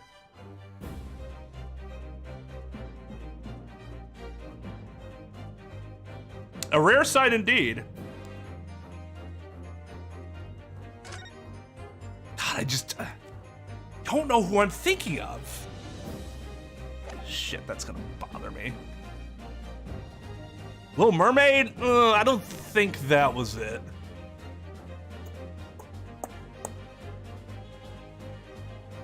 Oh! Oh! Hold on. I think I know. Let me...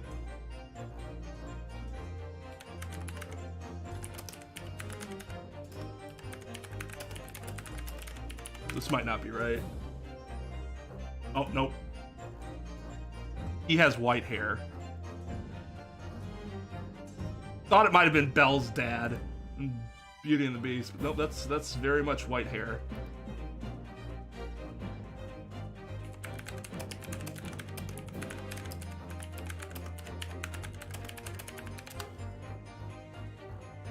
Oh no!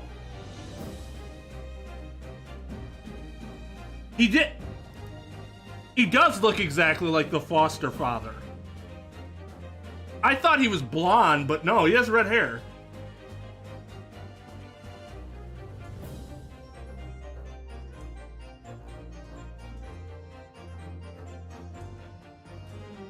Sebastian Cabot.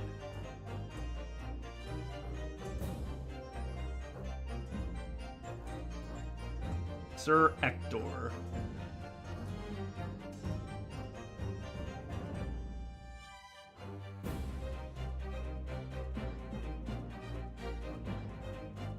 Yeah, Sir Ector. That's what I'm thinking of. Without glasses, though.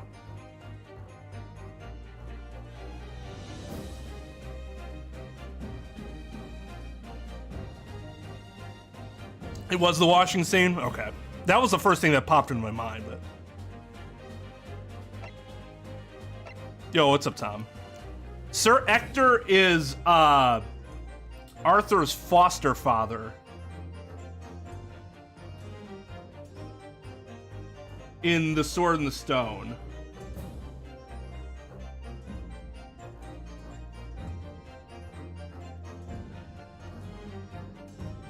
Of course, the one picture I pick is the one that's not a PNG.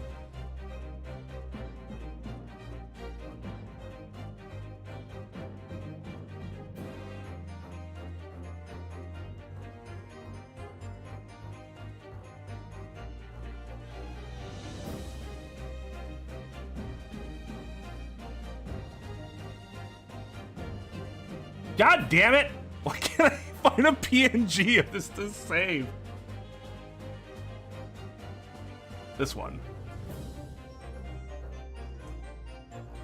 There we go. I found one. All right, let's get a picture of... Can I go to... I can go to profile, right? Yeah.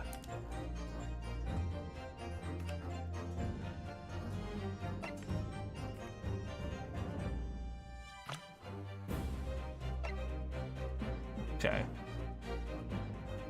It's not an exact match, but it does very much remind me of him. Actually, his mustache is bushier than Wendy Banks is. I thought it was the opposite.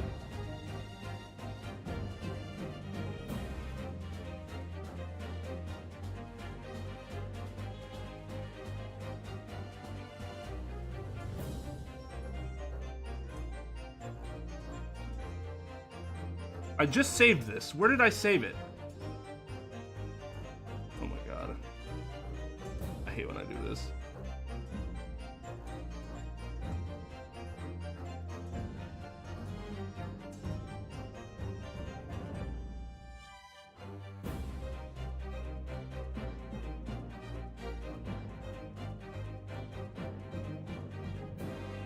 Here we go.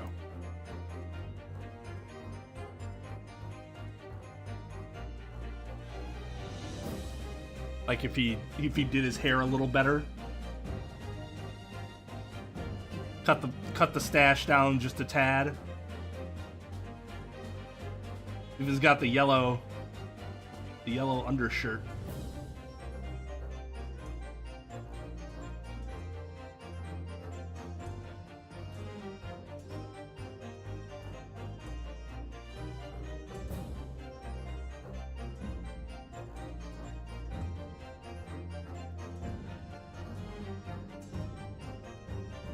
Oh my god, I can?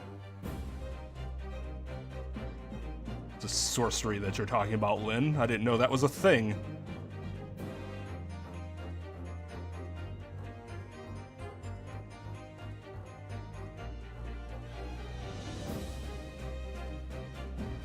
Ariel.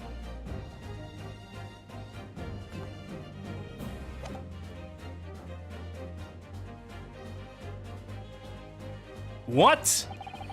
Mr. McGilded had another article in Pawn at Windy Banks, as this second pawnbroker's ticket proves. There were 2 articles belonging to Mr. McGilded in Windy Banks' pawnbrokery. The reason you broke into the shop that night was to recover the second one, together with your 2 accomplices, the Skulkin brothers.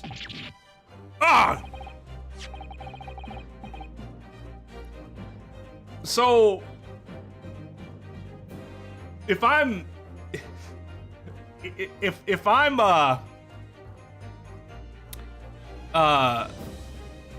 Graydon here, why are you freaking out? There's nothing connecting him to the second item other than the one item was for McGilded. Just because McGilded had 2 things there doesn't mean that they were both things that Graydon was going after.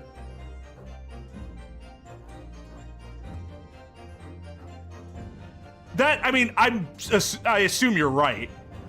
But like, I'm just saying, like, if I'm Graydon, that would have been my reaction instead of freaking out about it. But yeah, I assume you're right, and that's why it's actually happening. Yo, it's a vibe. Not Ariel, no, not Ariel. This is the second ticket, is it? What had that man deposited? Good lord, relax, bruh. The article description reads 1 small box. A rather vague description, it seems to me. Not ambiguous at all. Or clear. Are you suggesting that I broke into the pawnbrokery with these clowns in order to steal some trinket box? I believe there are adequate grounds to suspect that you did. This is absurd! Why on earth would I do such a thing? Once the article had been forfeited, I could simply walk into the shop and purchase it. Which, you know, he would have been because he's dead. There would have been absolutely no need for me to resort to theft. That's a good point. Indeed. The witness makes a solid argument. So that means that for some reason, this Gregson fellow needed the small box that very night, does it? Objection! Oh shit! It's time to put an end to this nonsense, my lord. Could you be a little less cryptic, Lord Van Zeeks? I do hate to ruin my learned friend's argument, but the truth is quite incontrovertible. Use that word a lot, considering it being you're wrong most of the time. On the night in question, no small box was taken from Windy Bank's pawnbrokery. And rest assured, the prosecution can prove it. What? Well, of course the box wasn't taken. It was in the back, from the door, behind the door, which was locked.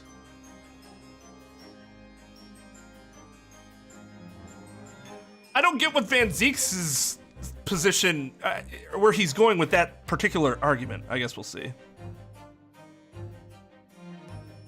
Well, the prosecution isn't defending the witness. Van Zeeks has no, duty to do that.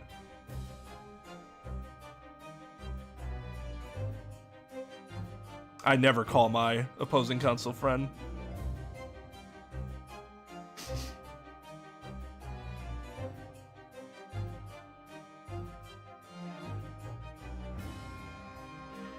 Did I say Gregson? I meant Graydon. They get those names. In fact, one time I think I said Grayson, just combining the two. Good gracious. Inspector, show the photographic prints to the court if you please. Yes, sir. Yes, sir. Prince. These prints were taken from me. These prints were taken from one of the detective security cameras. Ah, Hurley's red-handed recorders again. As previously explained, using this plan of the shop's layout, the victim's establishment was furnished with automatic cameras in 2 locations. One was set to capture the counter where Mr. Windybank received his customers, and the other was set to capture the shelves on which articles were placed for sale once forfeited. According to the information on this ticket, the gilded small box had been forfeited already. 2 days before the incident, at 9 p.m. on 13th April to be precise, which means it would have been on the shelves of forfeited items in the shop front. Now, what I have here is a print taken by one of the cameras about 2 hours before the incident. That's at 11 p.m. on 15th April. So his argument was that the box had to have been placed out. I guess that would be hard to, considering the general procedure, that would be hard to refute. Without Windybank himself to confirm or deny it, since he was the only person handling the items. The victim certainly had a very full shop, it would appear. And then here we have another print. This one taken about 2 hours after the incident. Oh God, am I gonna have to do this again? How? My eyes already hurt. I see, so we have 2 pictures to compare. Though I must say that placing them side by side leaves me cold. Dear me, that's starting to make my head ache. Obviously, at Scotland Yard, we considered theft as one possible motive in this case. We explored the possibility that something had been taken in addition to the victim's life. So your men have already compared these 2 prints thoroughly, Inspector? Yes, sir? Oh, God.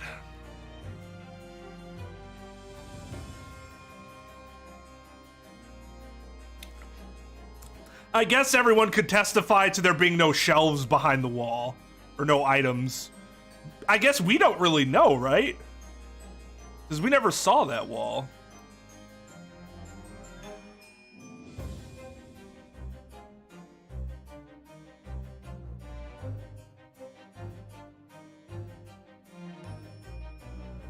An original character opposing counsel.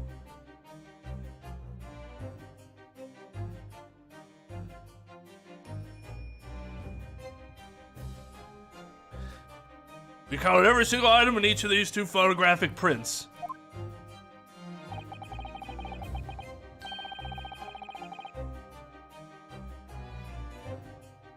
Yeah, that's true. Though you normally wouldn't hang a box. But no, I agree. Obviously the pictures don't, like, give you 100% of the information in the shop, right?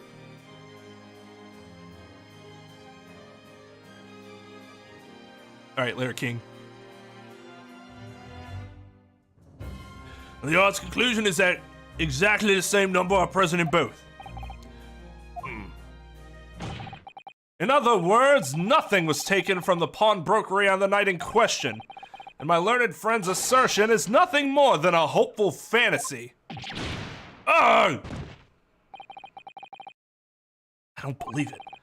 I could have just shown that he'd stolen McGilden's pawn box. I might have been able to break him down at last. You know what, Reno? I've been thinking. God, don't make me do to it. I wonder if these two photographs really are exactly the same. What? So, counsel, in light of the evidence put forward by the prosecution, what is your position? Seems that, in fact, on the night in question, nothing was stolen from the victim's establishment. Do you accept the prosecution's assertion? Oh no. Could there be some hidden discrepancy in these two photographic prints? Motherfucker. Can I use the...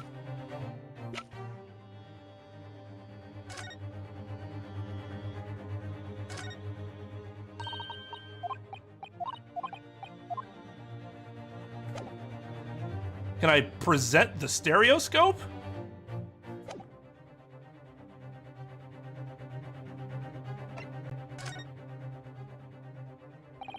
Before I give my answer, my lord, I'd like to try something, if I may. Try something? What do you mean, counsel?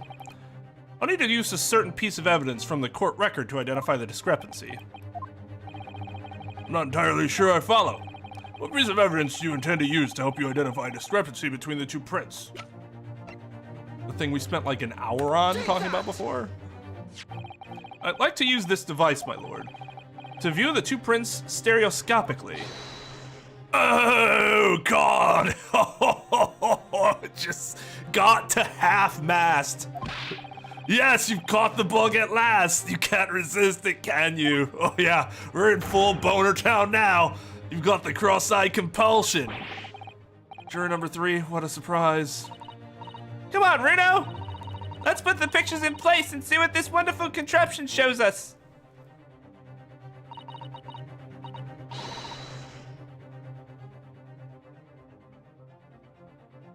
Oh yeah. Dabbed a little bit in his pants. There we go, now look through the eyepiece.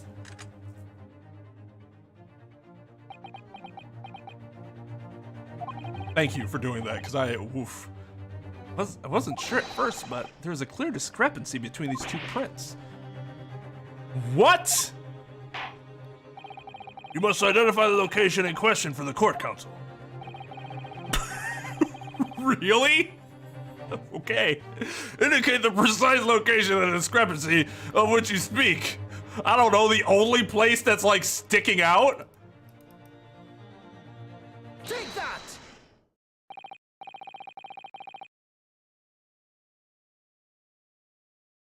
I didn't even try, to be completely honest.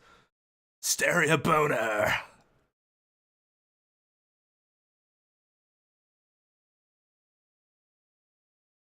Well, we had the stereoscope, so I was like, well,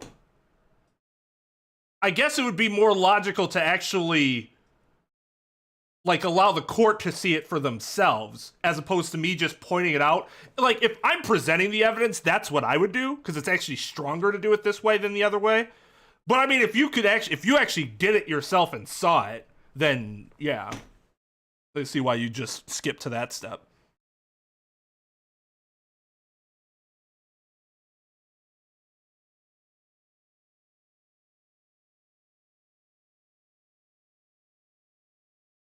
The exact opposite is inverted.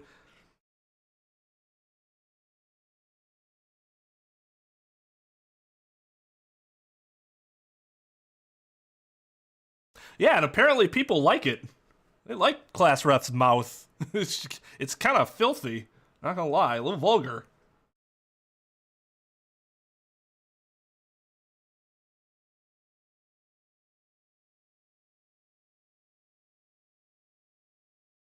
You do that. I'll take a look at it later. Granted, these two prints are almost identical. However, there's one minor discrepancy between them. What? When you view the two pictures stereoscopically,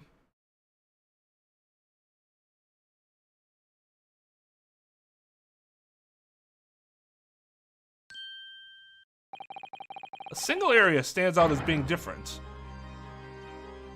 The location of this small box. Let me wait. Unbelievable! By Jove, you're right. How extraordinary.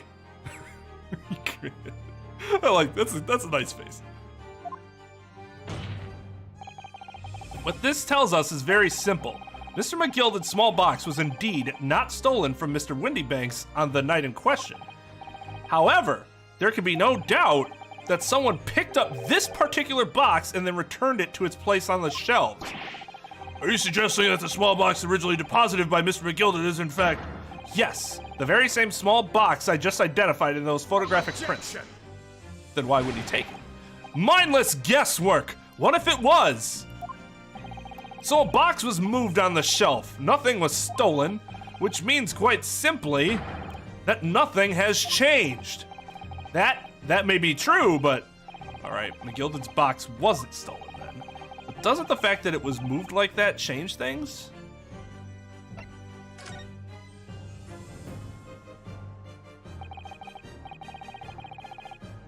I would have made the same argument Van Zieks did, but the counter is, I think, more compelling. I believe this changes everything about the case. How can that possibly be? The crucial point is the fact that what was moved was a small box. In other words, we have to consider what might have been inside that box. What are you suggesting? I'm suggesting that we need to examine that box as soon as possible. A vital piece of evidence is sitting on the shelves at Windybanks as we speak. That won't be necessary. Some little box belonging to a man who died 2 months ago can't possibly be relevant to this trial. That's a very bad conclusory statement. Court does not uphold your objection, Lord Van Zieks. Bailiff, arrange for an officer to go to Baker Street at once. Obtain the small box in question and bring it back here for further examination.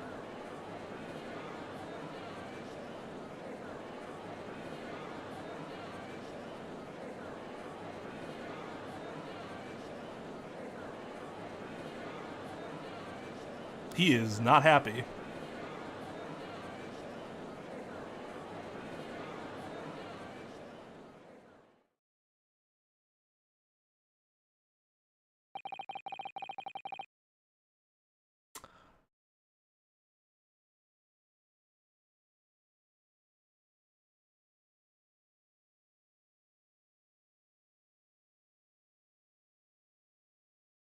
Yeah, even I knew about that.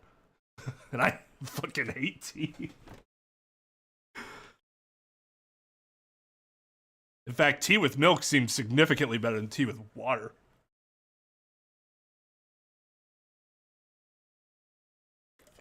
Yeah, he's got to stand up on that box.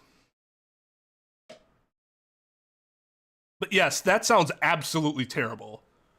I will keep that in mind if I ever decide that might be an interesting experience.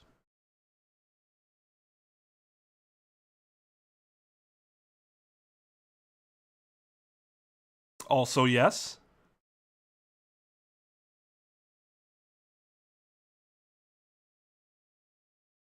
Well, okay, I should say just water. Adding the milk adds more substance to it, as opposed to it just being straight water. You get what I mean?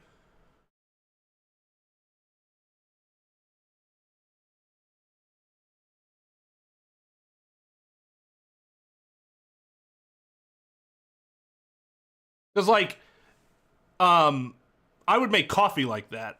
I would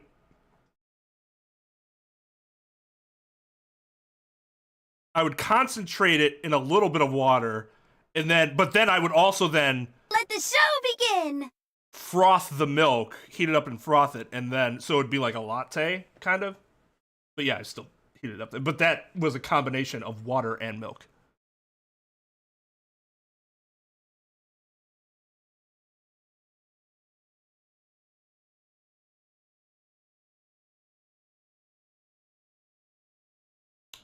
Maxim wants to become a mod, and yet he's constantly trying to undermine me.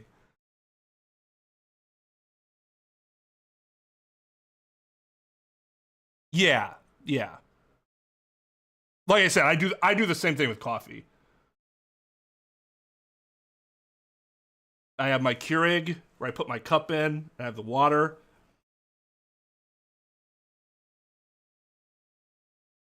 And it fills the cup up with the coffee part, and then I put milk in. And it's less watery than if I did not add the milk. And that's what I mean. That's what I was getting at with the tea.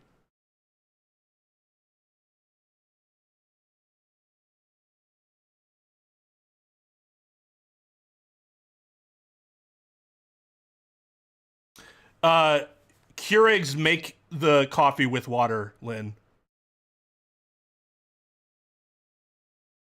And if you do what Devin did, then it won't. That's not what you were supposed to do, as Devin is very clearly implying. I understand that, though. I might have done the same thing had I not seen my parents use a Keurig before I did. Chocolate covered coffee beans can be okay. I can't have too many, though. Start bouncing off the wall.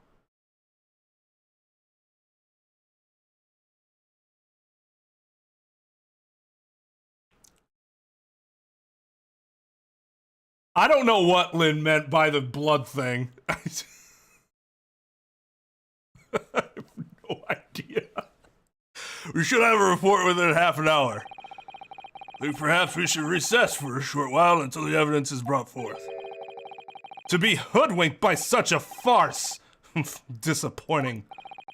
I beg your pardon, Lord Van Zeeks?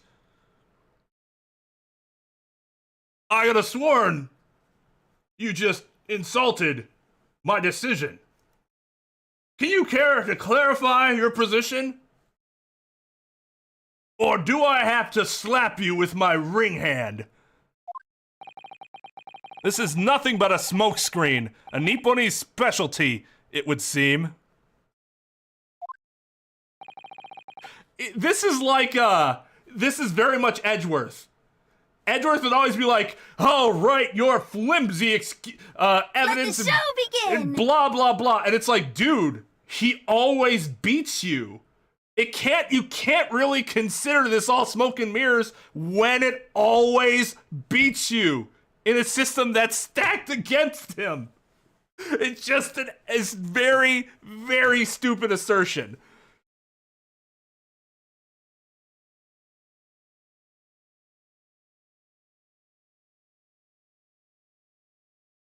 What are you trying to say? My learned friend has persisted with the same line of reasoning from the very beginning. That this witness's intent was to steal an article belonging to Mr. McGilded from the pawnbrokery. Yet common sense tells us that none of the articles have value enough to be worth stealing in the first place, unless Windy Bank never opened the box to see what was inside, and all the guy did was open the box and took what was inside the box. Exactly! It would be beyond absurd to break into a place for the purpose of stealing such commonplace property.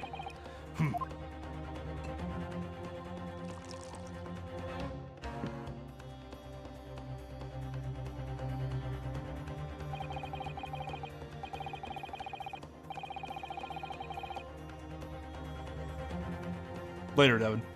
Enjoy class. I like how Lynn hasn't said anything since you guys asked. Lynn's a vampire. Lynn's just like, fuck! I outed myself. I once microwaved a single slice of cheese on a plate because I didn't understand how grilled cheese is made. So I can't talk.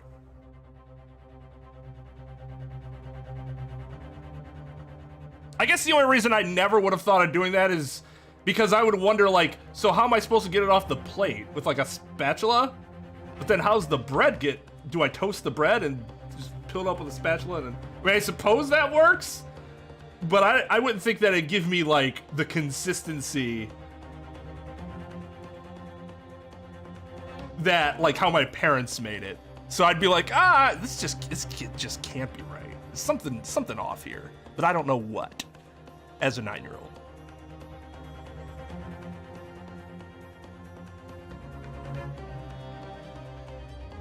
You went to Stone Mass to Linwood's. There we go.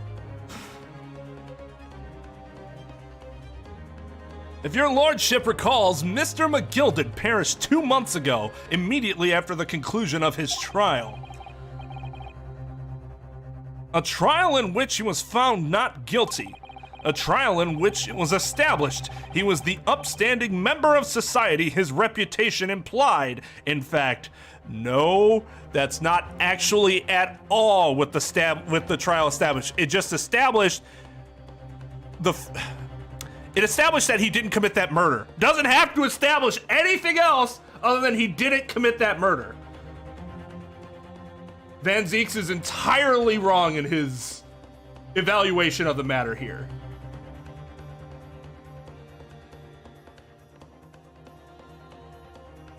You did it for 2 minutes? Oh, God. Okay, yeah, that's long.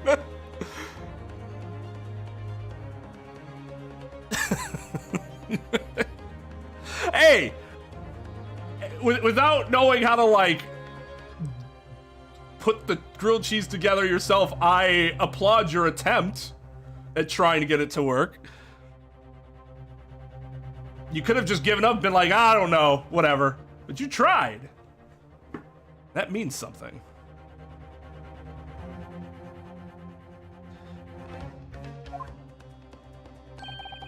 So I propose a toast to my learned friend and his most insightful defense.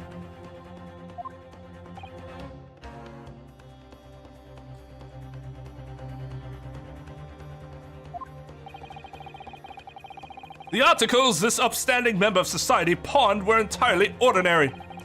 A black overcoat that just happened to have a music box, dicks in one of its pockets, and a small box. I assure you I wouldn't accept even if the man tried to make a gift of such things to me.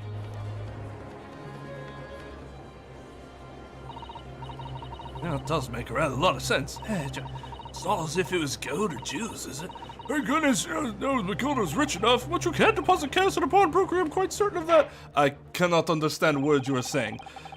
The prosecution's argument is undeniably compelling. It is incumbent on the defense now to bolster its argument. To explain what possible significance these commonplace articles pawned by this fine citizen could have. Oh, counsel, is your argument in fact demonstrable? Demonstrable? Demonstrable? Demonstrable. Demonstrable, yeah. Is it in fact demonstrable? Are you able to show proof that the disc or the box are in any tangible way related to this case?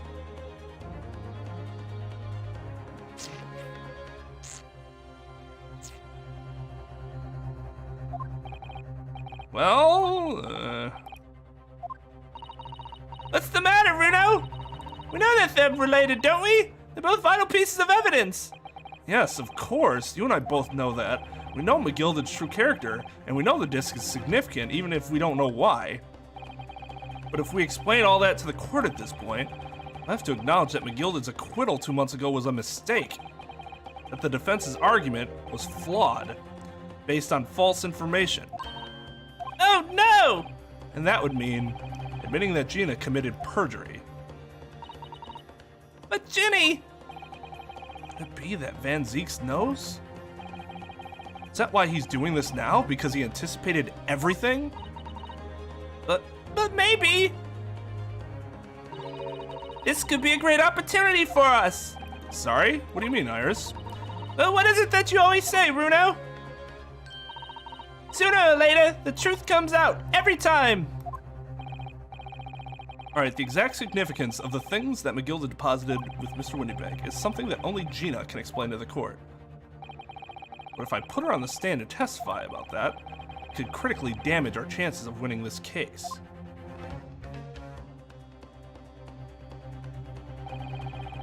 the right thing to do here?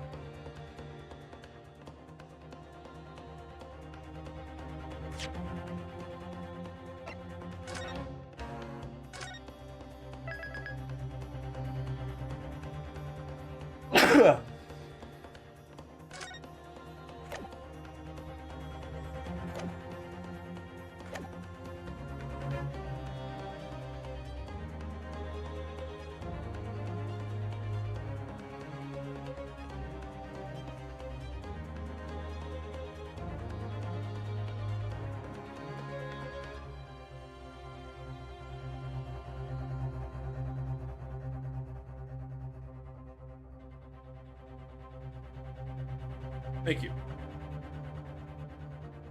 Well, that's what I'm trying to think of. I'm pretty sure the game really wants us to put Gina on the stand.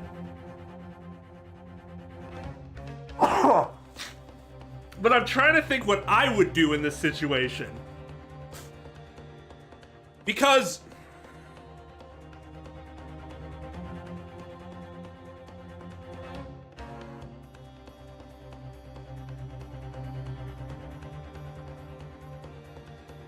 one way you could go about this if you're Naruhodo is say, well, we can't make a proper determination until we see what's in the box and just have them wait until we get the box.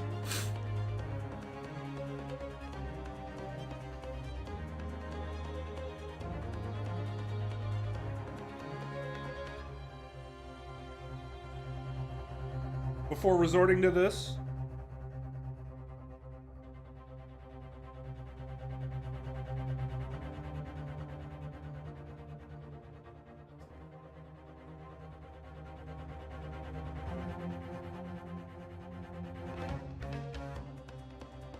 We have to establish why he would be there. We know someone else was there, but the problem is now proving that it was him.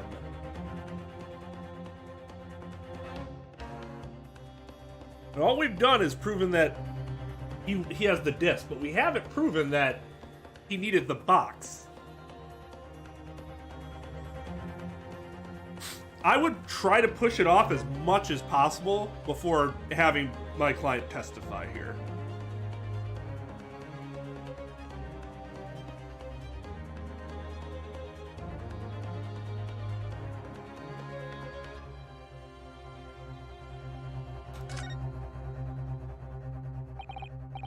My lord, the defense would like to make a proposal. Oh, what proposal, counsel? While the court awaits the arrival of Mr. McGilded's small box, I would like to call the defendant, Miss Gina Lestrade, to the witness stand. Defendant? To what end? To what end? It's to do with the various articles deposited at Windy Banks by Mr. McGilden, my lord. Miss Lestrade has information relating to them. I believe it would be beneficial for the court to hear what she has to say. It will prove the significance of the articles in question once and for all. Well, well, things are becoming interesting. I presume you've considered the implications of the testimony you're proposing? In particular, the impact it will have on the accused's standing, and indeed your own. I have. Lord Van Zeeks, would you care to explain that last remark? The prosecution accepts the defense's proposal. I move to interrupt the cross-examination of the current witness and hear from the accused herself. Very well, if you have no objection. So the court will now hear the testimony of the defendant, Ms. Gina Lestrade. You witnesses are currently in the stand may step down until further notice.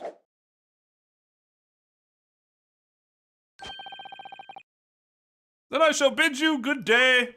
Then I shall bid you good day.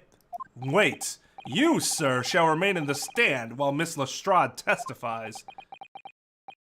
As you wish. All right, then, Gina, it's time. I know this will be hard, but please, put your faith in me here. Good luck, Runo!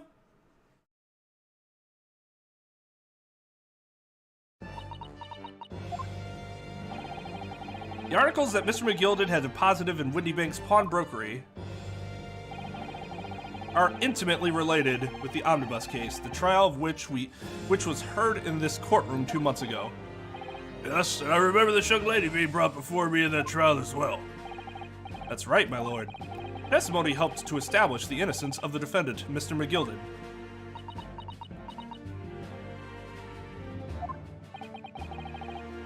The omnibus case was intriguing to say the least, and now, here we all are again. The same players in that trial facing each other once more. A twist of fate, perhaps, my Nipponese friend. Allow me to recap the events of 2 months ago. An old brickmaker was stabbed to death in an omnibus running along London's winter streets. Apart from the victim, there was only one other person in the carriage, Mr. McGilded. Naturally, he was the prime suspect for the murder. But as the trial progressed, another possibility emerged. That the murder in fact took place above the defendant's head on the roof deck, with the body then being dropped through the skylight into the carriage below. It was Miss Lestrade whose testimony brought that possibility to light.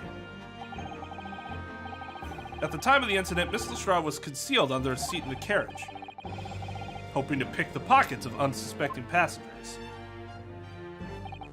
Then, immediately after the trial, having been acquitted of the murder, Mr. McGilded died in this very courtroom in the most extraordinary of circumstances.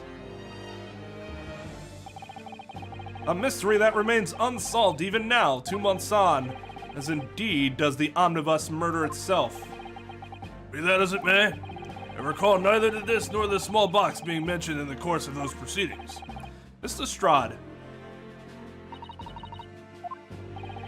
would you tell the court now, please?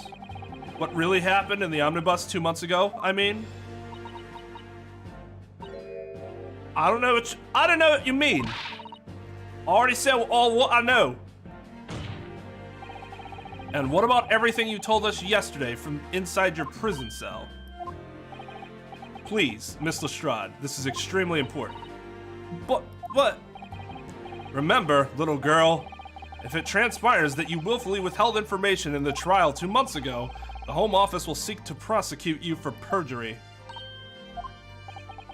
And naturally, you will lose all credibility as a witness. Although, let's face facts, you have little credibility to lose. Jenny, don't listen to him! Please, you have to trust Bruno now! Iris? We're on your side! Alright then, I'll talk. It's the right choice, Gina. Well, it would seem that my learned friend is hell-bent on bringing the entire courtroom down about his ears. So be it. I must confess that I'm struggling to understand what on earth is happening here.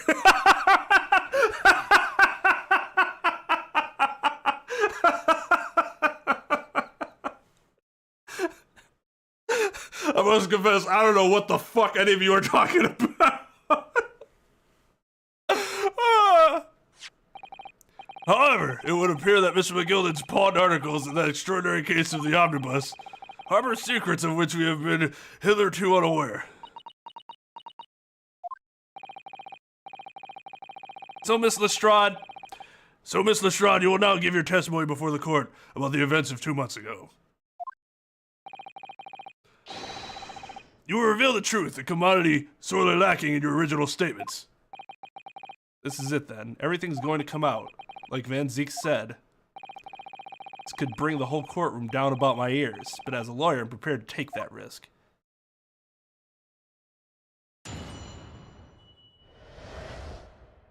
Well, I didn't feel like we got the Brooklyn part of her. Fuck, what did we call it? There were 3 elements to the accent, right?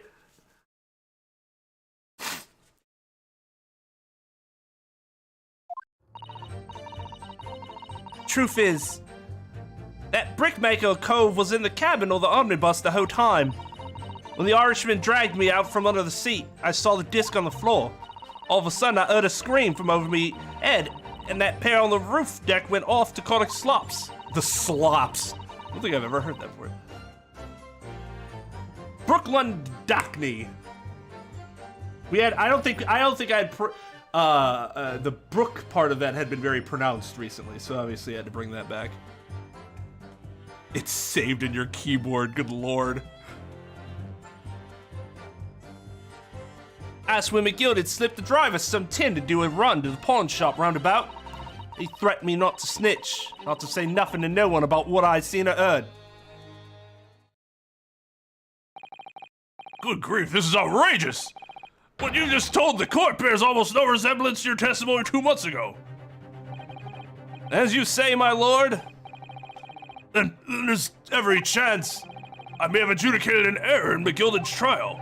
It sounds very much to me as if the man deliberately deceived this court in an effort to cover up the most wicked of schemes.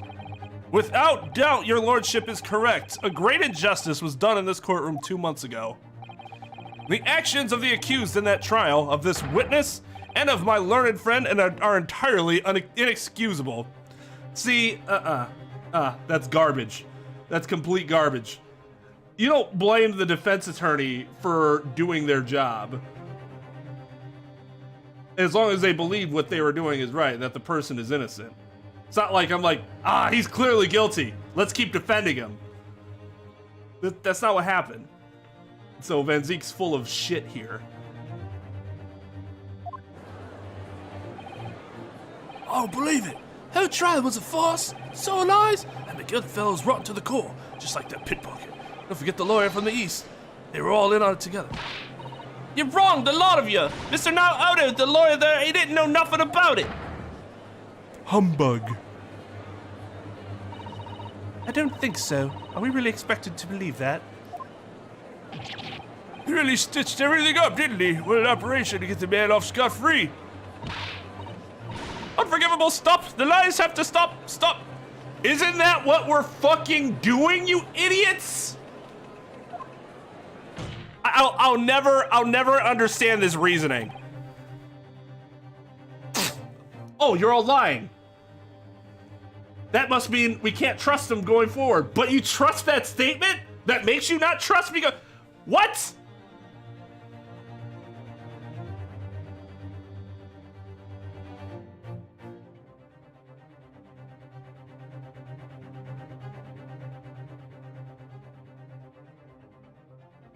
I didn't know it was forged. It was negligent of me, yes.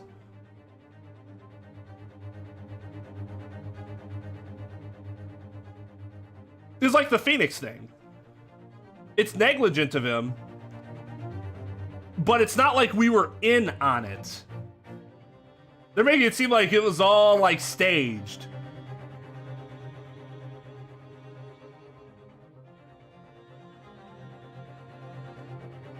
Like with McGilded. That's what I have a problem with.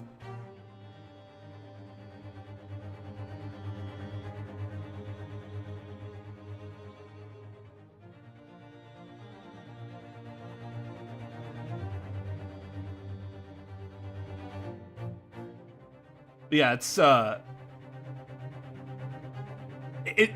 like claiming Phoenix was in on the whole charade and the events leading up to 3-1. He wasn't. He just did a really bad, negligent job of ensuring that it was real.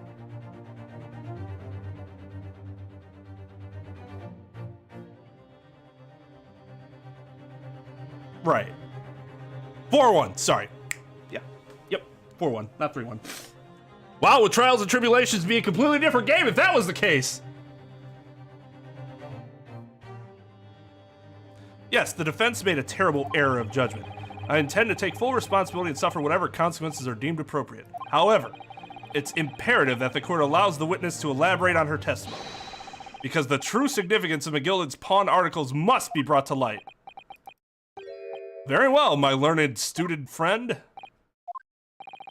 Given the depths of calamity you have just plunged yourself into, this may well be worth hearing. Words fail me. This situation is utterly deplorable. Mr. Naruhodo. Yes, my lord. I will decide upon your fate following the conclusion of this trial. Of course, my lord. Blimey, Mr. Naruhodo. Now, counsel, proceed with the cross-examination.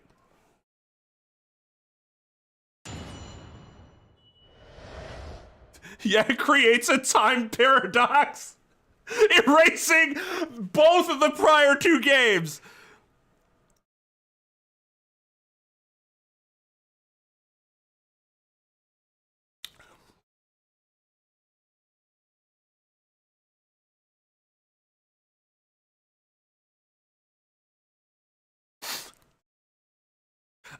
It's interesting though. Like, I think about what I would have done in Naruhodo's situation.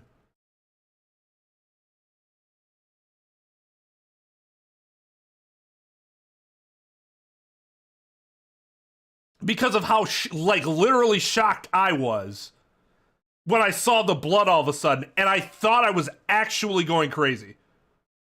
It just had completely missed it the first time. Like, I actually thought in my head that I might have somehow missed it, despite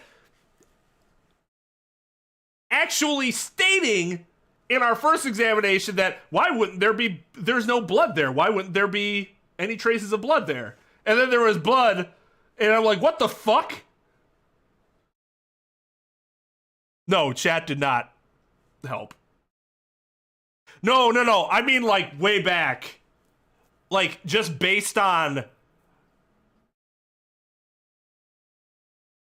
like, seeing the blood there suddenly.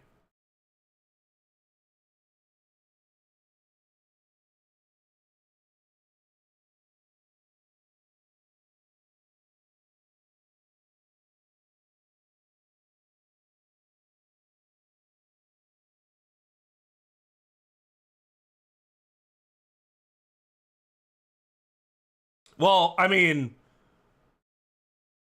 it's a lot easier for that to happen in real life because you could suspend proceedings and reschedule something, you know,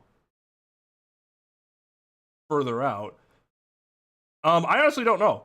I don't know what happens if a lawyer makes a disbarable offense, commits a disbarable offense, or it comes to light that the lawyer committed something that could lead to disbarment.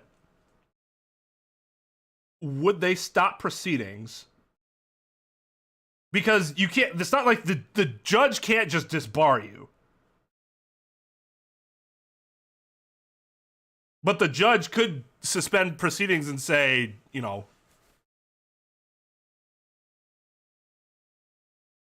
just discharge you from the case and say we need to get you another attorney. I don't know. That's not something I'm very well versed with.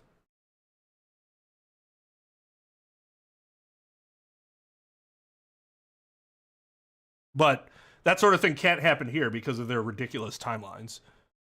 Just not practical. Hold it! And you were hiding in the cabin at that time as well, weren't you, Miss Lestrade? I remembered rightly, in the storage compartment underneath one of the seats. Yeah, that's right. It's pitch black on the desk, so you can't see nothing at all. Now, in your testimony 2 months ago, I feel certain that you claimed Mr. McGilded was the sole passenger, did you not? False testimony, my lord. That's what he told me I had to say. But it's important that you tell us the truth now. Were Mr. McGilded and the victim acquaintances? I don't know. Well, I did hear him talking a lot. What were they talking about?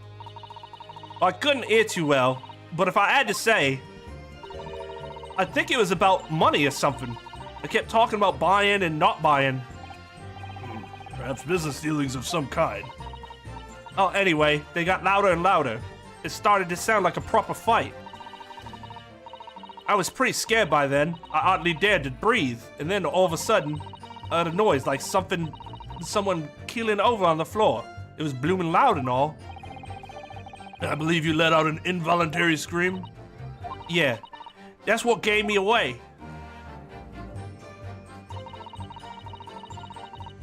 Hold it!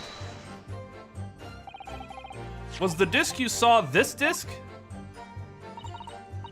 Yeah, I reckon it probably was. It was right next to the cove lying on the floor. Could this disc have belonged to the victim, perhaps? I don't know, but McGilded picked it up pretty smartish. And then he sat the cove with the knife in his belly up on the seat. What did he say to you at that time? He told me not to say a word about what I'd seen or heard to no one. About the disc and all. I was dead scared. The way he was looking at me, I thought, if I didn't go with it, I'd get stuffed with that knife too. Then he started asking me a load of questions. Like what my name was and where I lived at, and that he'd ask me about being a driver. God.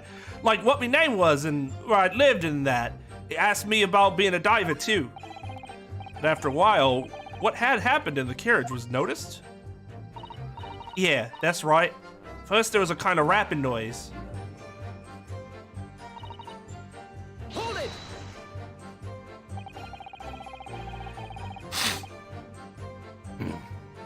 There are two gentlemen occupying the seats on the roof deck, I believe. That's right. They must have looked down through the skyline and noticed the cove with the knife in its guts. When I screamed, the driver pulled up the horses and McGilda got me out of sight.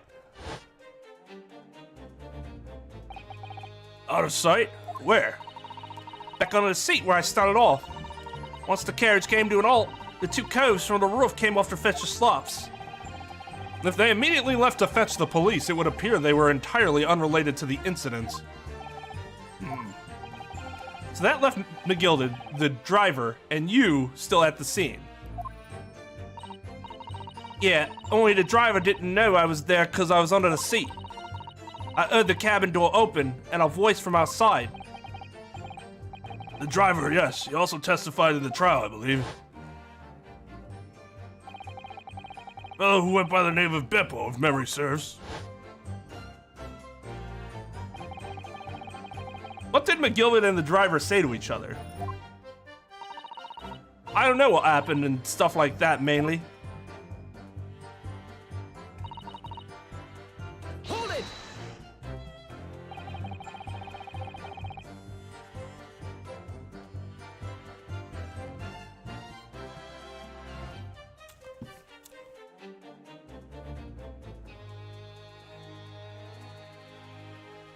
I wonder what the plausibility...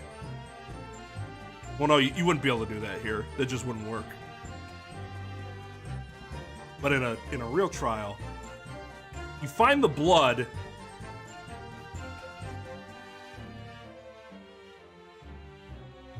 and then you simply say, you alert the court that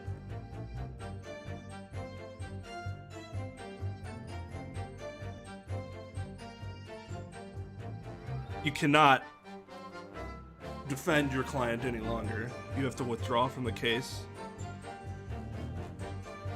How would you do that in a way that wasn't like...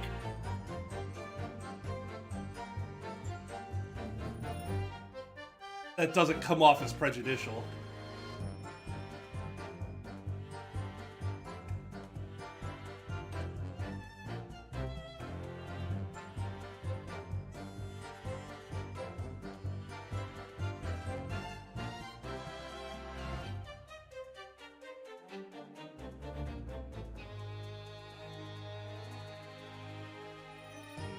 Because again, you never want to say something that's going against your client.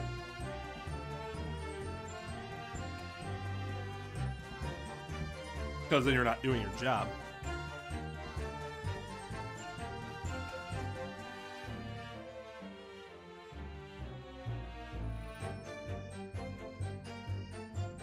Problem is that the timing of it was so awkward.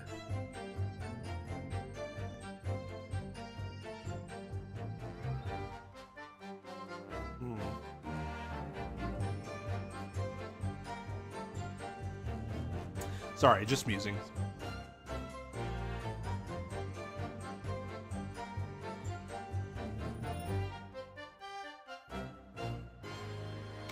Well, the thing is, you can certainly alert the court.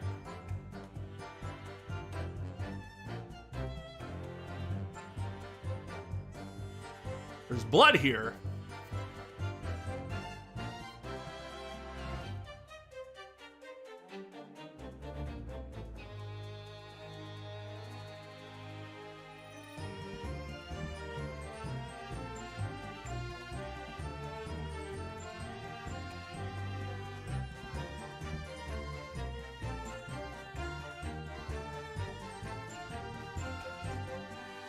I suppose because there isn't anything inherently implicating your client, because there's no way McGilden himself could have done that. You needed help in order to do that, based on what I remember at least.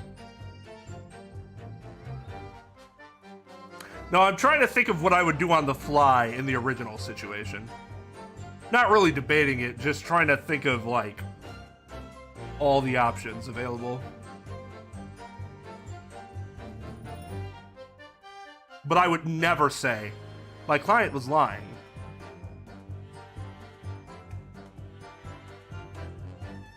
My client falsified this evidence. I would never say that. You're going against your client's best interest then. You're not doing your job properly. If anything, you just say nothing. And by nothing, I mean, like what I said before, like, I cannot ethically represent my client any longer. And therefore must be discharged.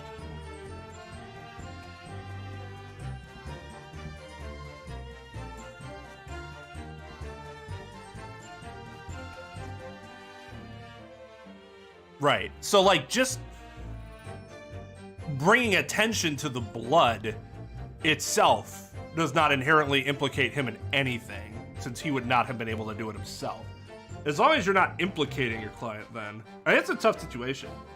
I still think the game handled it probably the way I would have done it in this scenario, given how fucking dumb the system is set up. For the sake of the game, you know? But in the American legal system as it is now, there would be, I think there would be more options available to the attorney.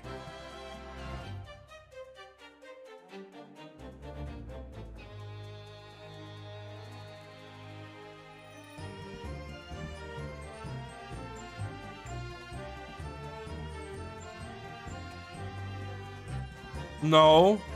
Well, it depends on what the because that evidence could implicate a few different possible facts. But that's extremely circumstantial. Because if anything, you could say, oh, well, somebody's doing this to try to frame him for having done this. And it's just like you're trying to get next leveled. If you can't actually tie him to doing it, just that he had a motive to do it isn't strong enough.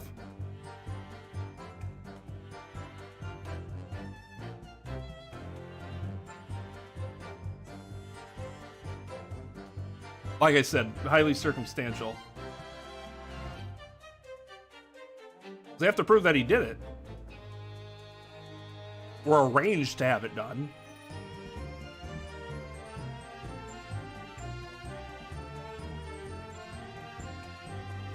But we're just talking about the situation in the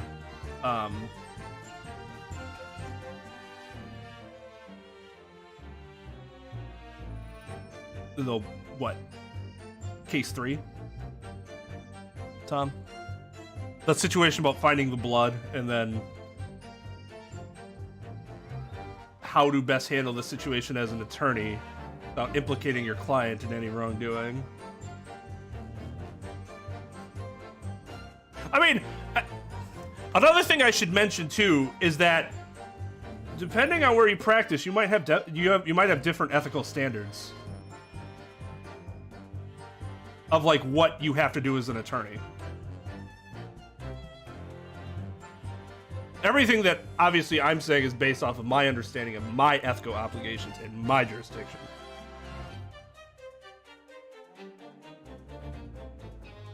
But in some places they might say the attorney has to, even if it would fuck the client over, in which case your hands are tied, you know?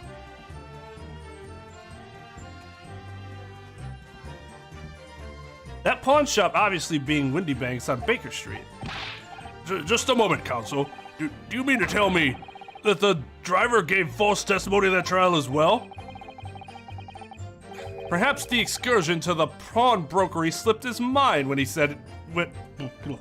Perhaps the excursion to the pawnbrokery slipped his mind when he was in the stand. Indeed, Lord Van Zeeks. The unit took off his coat and gave it to the driver. He folded it up, all careful like, before handing it over. When I saw him do that, I remember thinking, that coat and what's in it has got to be worth a few bob. Worth a few bob. Yes, Gina was sure the disc must be worth more than Mr. Windybank was suggesting, wasn't she? I remember her quibbling with him over the price that afternoon at the pawnbrokery. The driver looked pretty happy when McGill flashed some brass in his face. He went running off like a lick. Oh, he went running off at a lick. Then God, why this word? Then the bug trotter called to me and told me to come out from the drag's cabin.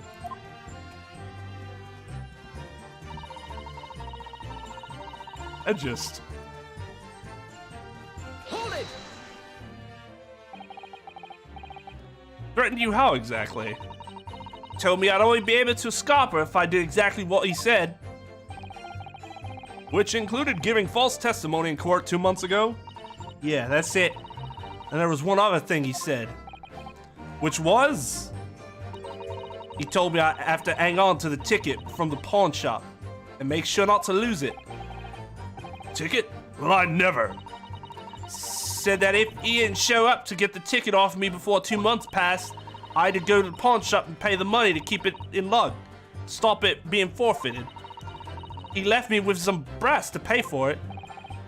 But really, why on earth would Mr. McGilded have done such a thing? Depositing his overcoat with a pawnbroker before the arrival of the police? It makes no sense at all. There would seem to be only one logical explanation, my lord.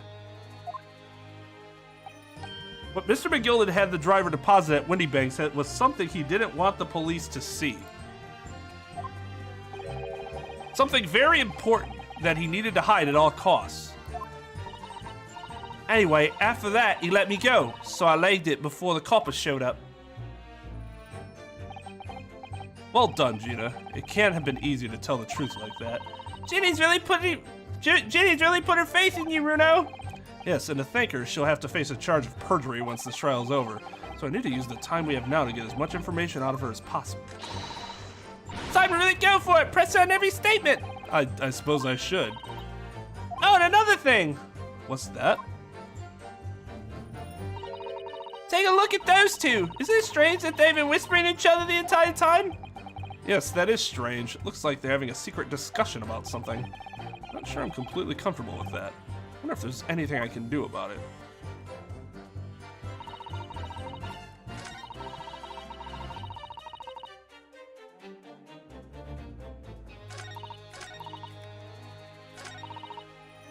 What?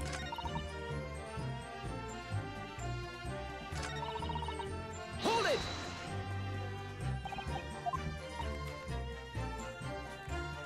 Excuse me. There's something you'd like to share with the court, Inspector Gregson and Mr. Graydon? Inspector! Mr. Graydon! What? Why me? Trying to give me a heart attack? We've been whispering to each other for quite some time now. Tell us, what is the discussion about? Discussion? With this fella? Pull the other one, Sunshine. You think I've got anything to talk about with a shady gent like this? And I have nothing to say to this uncouth detective after he deprived me of that disc that was rightfully mine. They've clearly been talking the entire time I've been cross-examining Gina. It's as if they've been negotiating.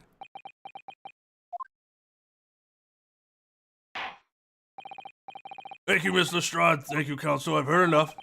I believe we now have a reasonable understanding of what actually transpired on the omnibus. It would appear on that night 2 months ago, a negotiation was taking place on the omnibus. A negotiation concerning this disc. However, matters did not run smoothly. When the parties involved began to quarrel over price, McGilded took what he wanted by force, at the expense of the other man's life. Which proves my point. The disc is clearly extremely valuable in some way, although I don't understand why as yet. And 2 days ago, precisely 2 months after the omnibus incident, McGilded's coat and its contents were due to be forfeited. I didn't know what I should do with the ticket. I mean, the cove died right after his trial, I knew that. So you decided you would try to claim the articles as your own. Why not, eh? Well, why not, eh? They're only going to be forfeited. Why should I? Well, why should I have? Why should I have got them? Anyway, you can't blame me for thinking about it. Thinking ain't no crime. Miss Lestrade, it would appear Mr. McGilden was prepared to kill in order to take possession of this disc. Do you know why that would be? Huh? I ain't got a clue. Well, I reckon it must be worth a fair bit of brass. He was probably gonna sell it. You can't blame me for thinking that. Thinking ain't no crime. My lord, evidence your lordship requested has been located and is ready for the court's inspection, sir.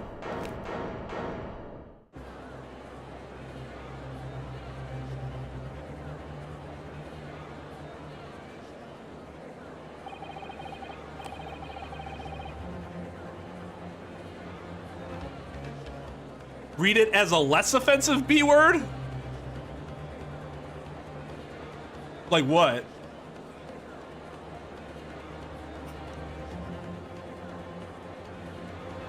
What, like bitch? Fucking bitch? McGilden was kind of a bitch. I mean, for being honest.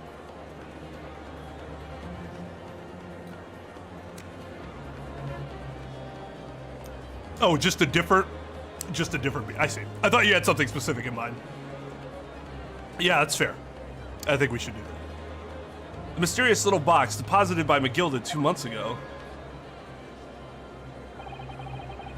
There's no doubt in my mind that it's a key piece in this far-reaching puzzle.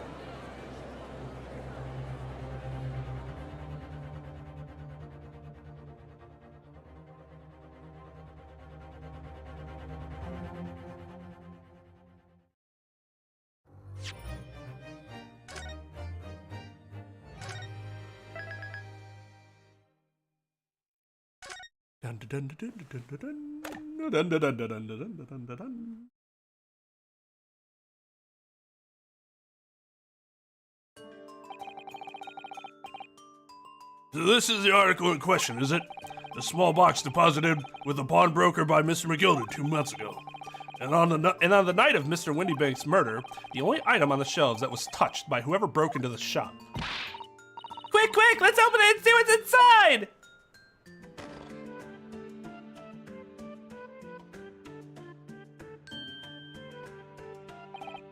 Good gracious, this is no ordinary box, it seems. Wow, although in truth I had an inkling that might be the case. It would appear that the box houses a miniature music box movement. Then, is it too much to expect? I think it would be reasonable to assume that it is a device for the playback of this disc, my lord.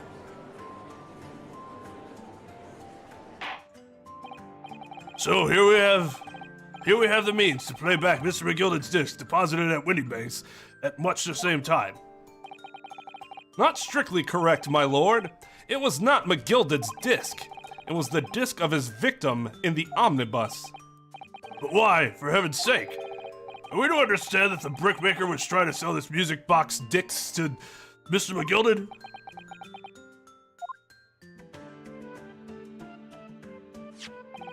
I believe the answer will become clear if we listen to the music on the disc, my lord. Yes, very well. Let the court now listen to this curious disc at last. Wait, my lord! Good grief, what is the meaning of this, Inspector? Music box and the disc well, they're unrelated to the case. No need to spoil the somber atmosphere in the courtroom with some silly bit of music. This disc may very well have motivated the culprit in this case to commit murder. Clearly, there's every chance that it's fundamentally important to understanding what happened. The prosecution has no objection. But no, that piece of evidence is police property now. You can't. Clearly, Scotland Yard has some vested interest here, but it is policy of this prosecutor to leave no avenues unexplored. And you, Inspector, have no jurisdiction here to prevent that from happening. Guard! No further delays, please. Play the disc.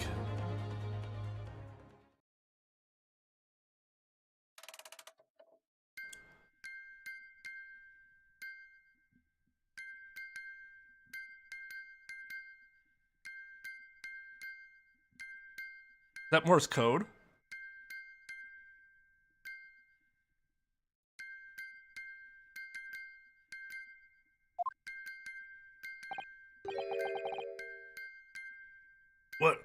What on earth? That's certainly not what I would call music. What was like the way she was tapping? This is my jam.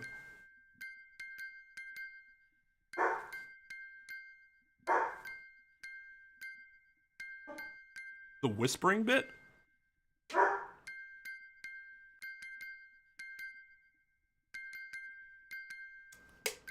Is this what the kids like these days? She can't hear it. I don't know what she's barking about. Kind of fire.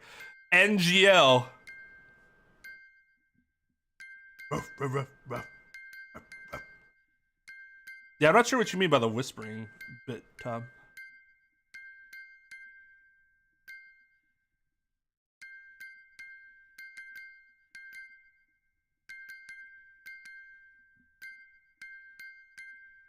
Oh, I mean, it was ridiculous.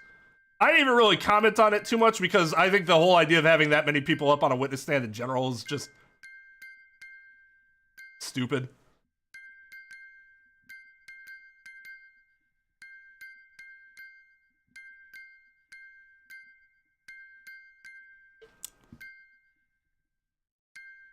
That would never happen. That would never happen in court. Lo-fi.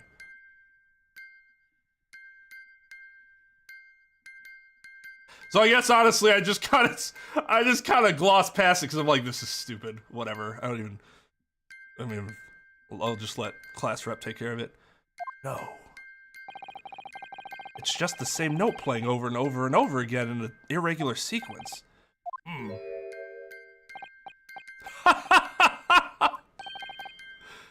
Mr. Graydon? This really is priceless. After all that, the music box is broken. After all this, the music box is broken. Broken? It can't be, can it? Well, obviously. In fact, I wouldn't be surprised if the officer sent to fetch it didn't drop it on the way back to the courtroom. Oh, with much regret. I feel the court must accept that this music box offered little in the way of clues. Are you really ready to move on, counsel? Really, Judge? Are you really that short-sighted?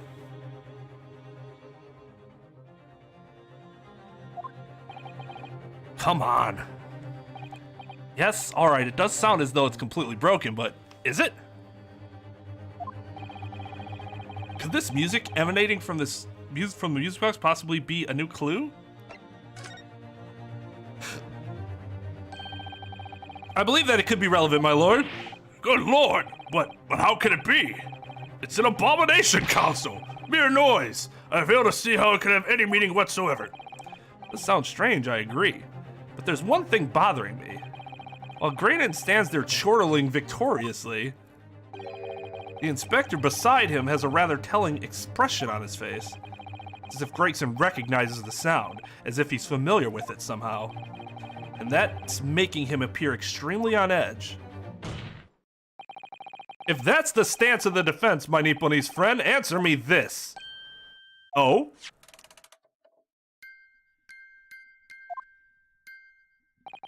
Just what relevance do you propose this woeful chiming has on this case?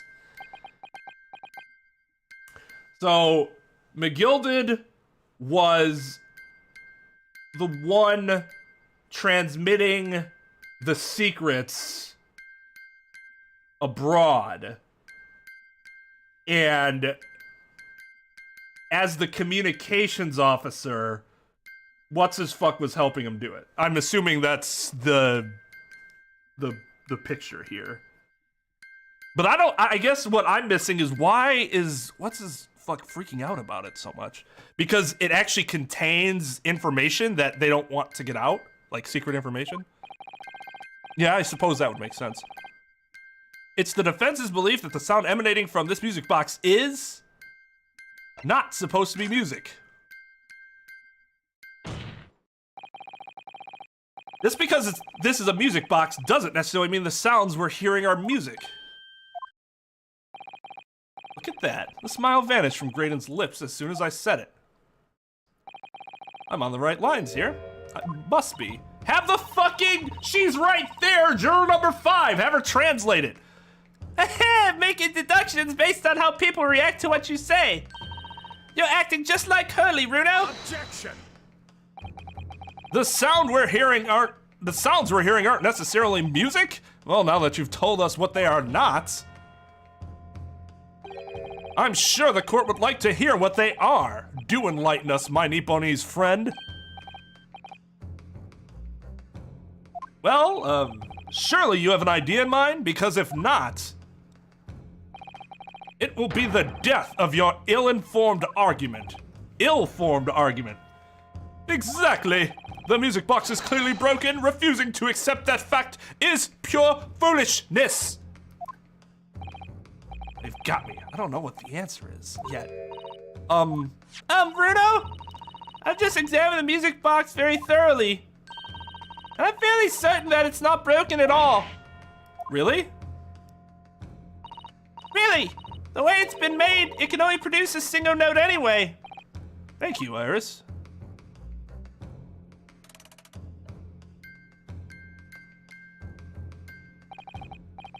Alright, well if the music box isn't broken, it must mean that the sounds it's producing have some significance that isn't musical.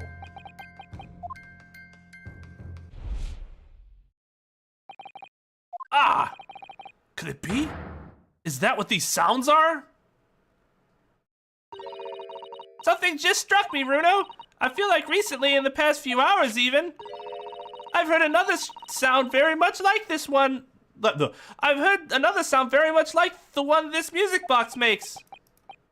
Yes, very familiar sound. Actually, Iris, I was just thinking exactly the same thing. You won't have to press a defense for an answer. Your assertion is the sound produced by this music box is not in fact music at all. Then what the devil is it, counsel? All the evidence we've seen so far, all the testimony we've heard, it's all pointing to one single answer now. The prosecution demands that my learned Nipponese friend presents proof now. Tangible proof of this latest wild speculation. All right then, this could be the best chance I'm going to get to fight back in this trial. If I'm right, it's going to join all the dots together. The evidence that explains the true nature of the sounds on this music box disc is...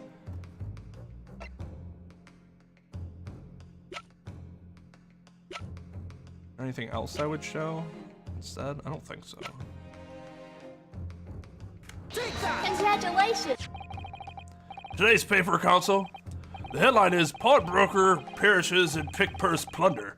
Hardly supportive of your case. No, my lord. I was hoping you'd look a little further down the page. Further down, Ministry Mole, classified secrets may have been leaked overseas from Ministry of Justice. Yes, this is a very serious matter being investigated at the highest level, I understand. I have heard that international transmissions along supposedly secure lines are somehow being intercepted and leaked to various other countries. And presumably those transmissions are in the form of wired telegrams? Of course.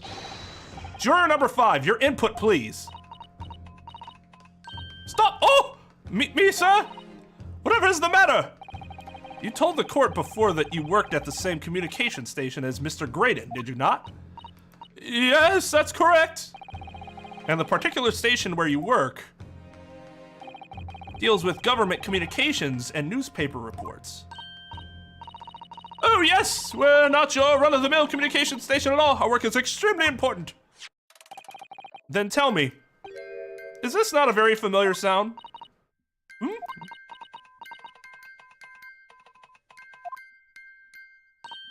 You don't mean to say, is it? That's right, madam. It bears more than a passing resemblance to the sound made by your telegraph... It bears more than a passing resemblance to the sound made by your telegraph machine as you tap it. I believe it's called Morse code. But I don't believe it!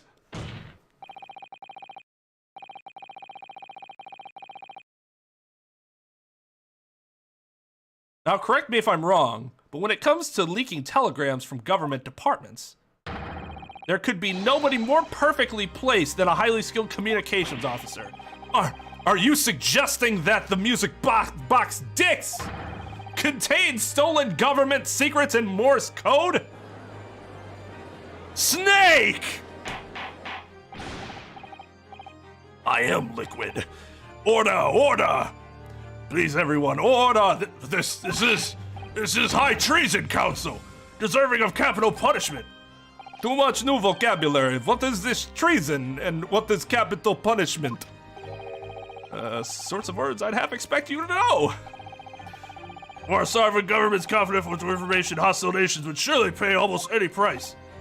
Yes, and on that night 2 months ago, that was the very negotiation that was taking place inside the omnibus.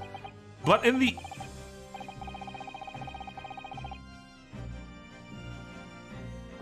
end, McGilded perished and the all-important disc lay unclaimed in the pawnbrokery.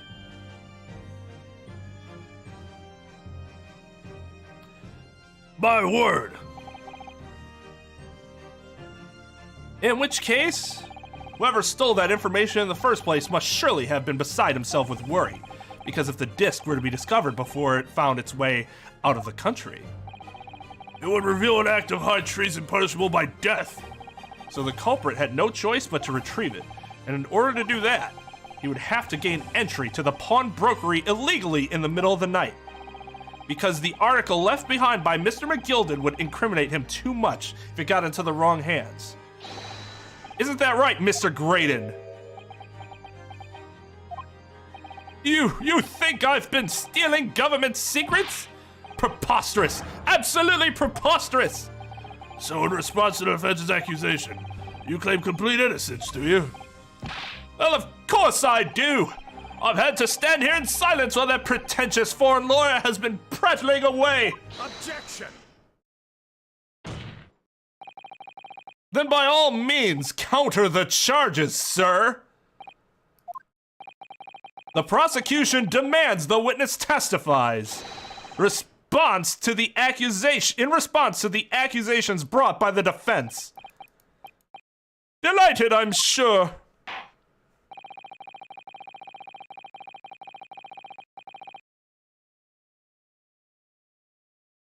The witness is reminded that the crime under scrutiny in this trial is the murder of the pawnbroker, Mr. Windybank. That being a most flagitious flagitious?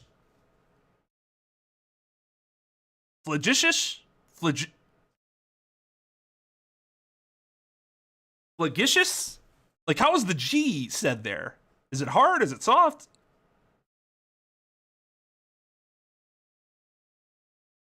Flagitious.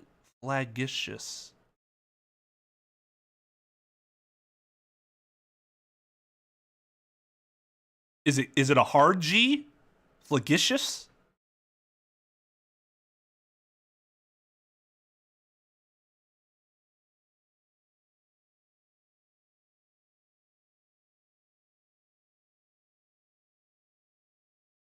So J. Right, not G. Okay. Oh, God damn it. Fucking phone's blowing up. Not work stuff, other annoying, tedious matters. That being a most flagitious offense, for which the law of this land sanctions a capital punishment. But the heinous act of high treason is no less serious a crime. I urge you to bear that in mind as you testify, Mr. Graydon.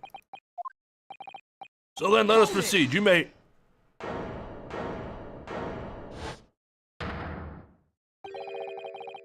You gotta let us have a rabbit and pork here, Governor. We got things to say. No, God damn it. Why? Why are you still here? I beg your pardon? Who do you think you are? Name's Nash Skulkin. Occupation is professional baddie. Name's Ringo Skulkin, but we ain't baddies enough to sell out our motherland. That's right. We're what they call the Three Skulkin Brothers. Gregson's just like, are you fucking kidding me? Bad timing, fellas. Very bad timing.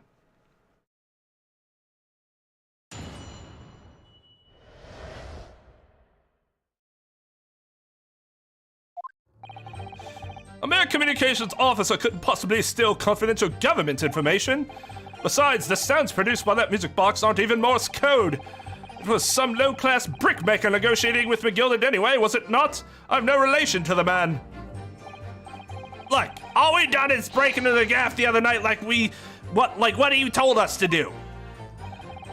We know there was dodgy government secrets involved. We wouldn't have... If we'd have known there was dodgy government secrets involved, we wouldn't have touched it.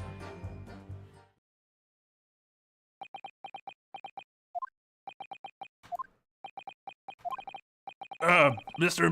Skulkin? What, Mr. New Governor? What's up? Do I take it that you now admit to the crime? The night in question, you did indeed gain entry to the premises illegally. And moreover, you did so as a party of 3 in collaboration with Mr. Graydon there?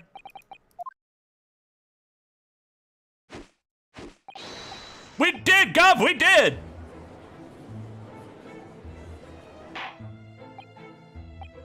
Quieten down, please.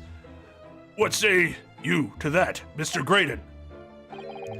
I have no idea what these 2 ruffians are referring to. You little rotter! Getting us mixed up in all this monkey business. You never said nothing about no government secrets. It was supposed to be a straight-up job. And what about the geezer whose shop it was, eh? Poor bloke didn't have to die, did he? Nice to know who your friends are. Whatever these men say, I deny the accusations. Indeed. Well, I certainly wasn't expecting this little music box to be so significant in the proceedings. However, as it has, I will admit it into the court record as evidence.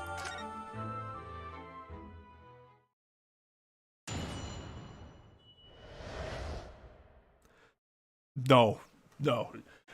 We'll steal your wallet, but we'd never sell you out to the enemy, I guess.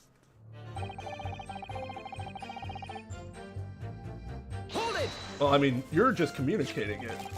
This is the Gilded that would get a hold of it.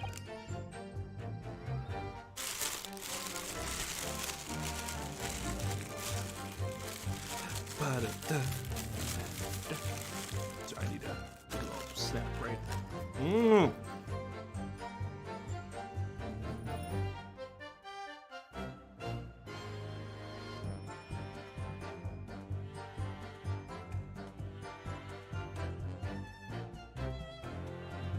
This is a hard apple fritter.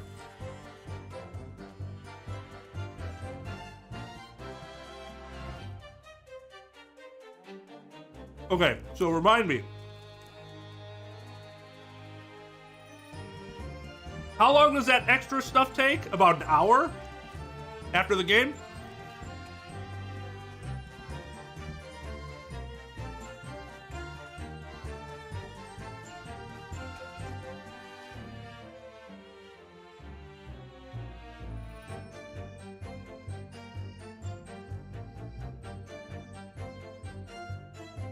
Okay. This is an apple fritter. It's like a glazed donut, but it has like pieces of apple and cinnamon in it too.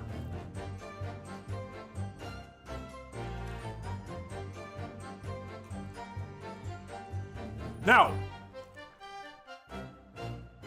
when we say an hour, is it me playing the game an hour, or is it actually gonna be like 2 hours?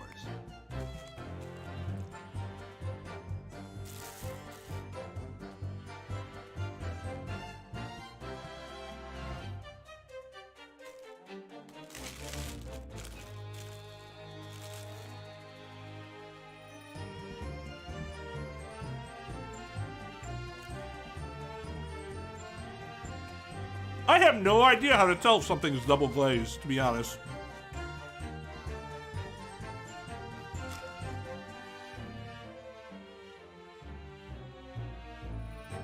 Okay, so, because I don't want to end today's stream until we have at least, or less than, at most, 2 hours left to go in this case. so that the 2 hours of this case plus the 2 hours of the extra stuff can fill one stream.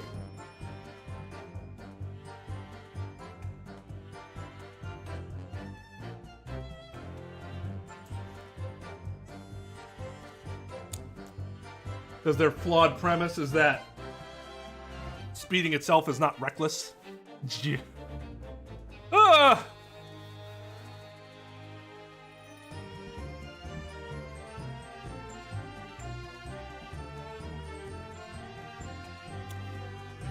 No, when I decided we were gonna do the other stuff, since we were gonna have 2 streams anyways, I said we wouldn't have to finish. We wouldn't have to finish it today. I mean, I'm not gonna end it right now just because there's 2 hours. But now that I know that, I can kind of stop, you know.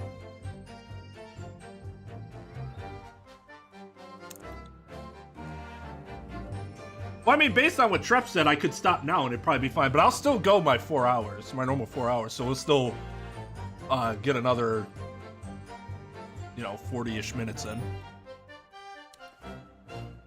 So is this newspaper headline accurate? Government communications are being intercepted? How could I possibly know? What do you mean by that? Any important government communications are handled by high-level officers, by specialists. General members of staff in the station where I work would never be entrusted with sensitive information. Oh no! Stop! Must say something! Stop! Let me guess. Juror number 5. We regular communication stations officers aren't as lowly as you're being led to believe. A team of us are responsible for setting up and testing the telegraphs used by the ministry. And Mr. Graydon is the team leader. That's fascinating. Did he just think she wouldn't say anything? She already called him out and got him brought in here. Graydon is highly skilled operator. Stop. Currently in presence of idol. Stop. So you had access to the equipment used for these confidential communications, Mr. Graydon.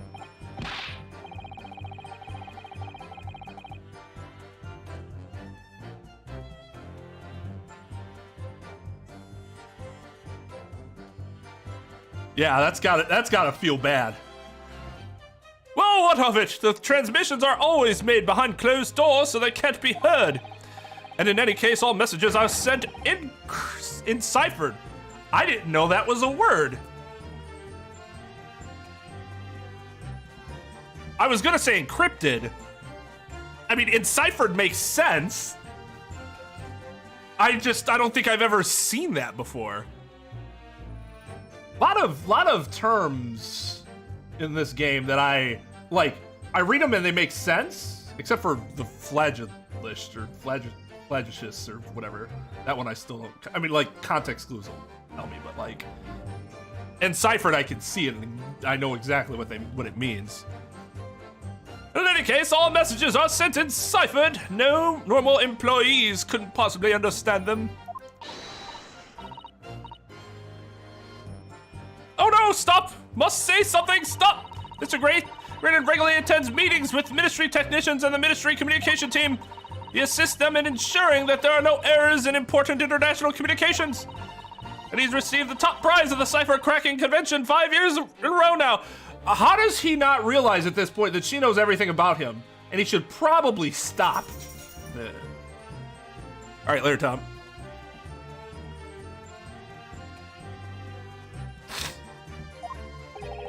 That's fascinating. Graydon is highly skilled operator. Stop! Currently in presence of idol, stop! Well, your idol would appreciate it if you'd keep your mouth shut. She should really pick her idols more carefully. I tell you, this lawyer's accusations are completely unfounded.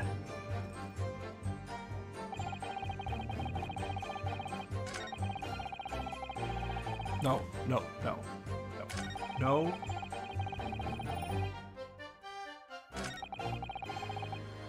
Hold it! So 2 months ago in that omnibus, McGilded killed the brickmaker and stole the disc. Mr. Mason was a single man with almost nothing to his name. Seems he lived in an artisan quarter some years ago, but people there remember little about him. Doesn't make much sense though, does it? How would a humble brickmaker come to acquire secret government information? How indeed? There must have been somebody else involved behind the scenes in all this.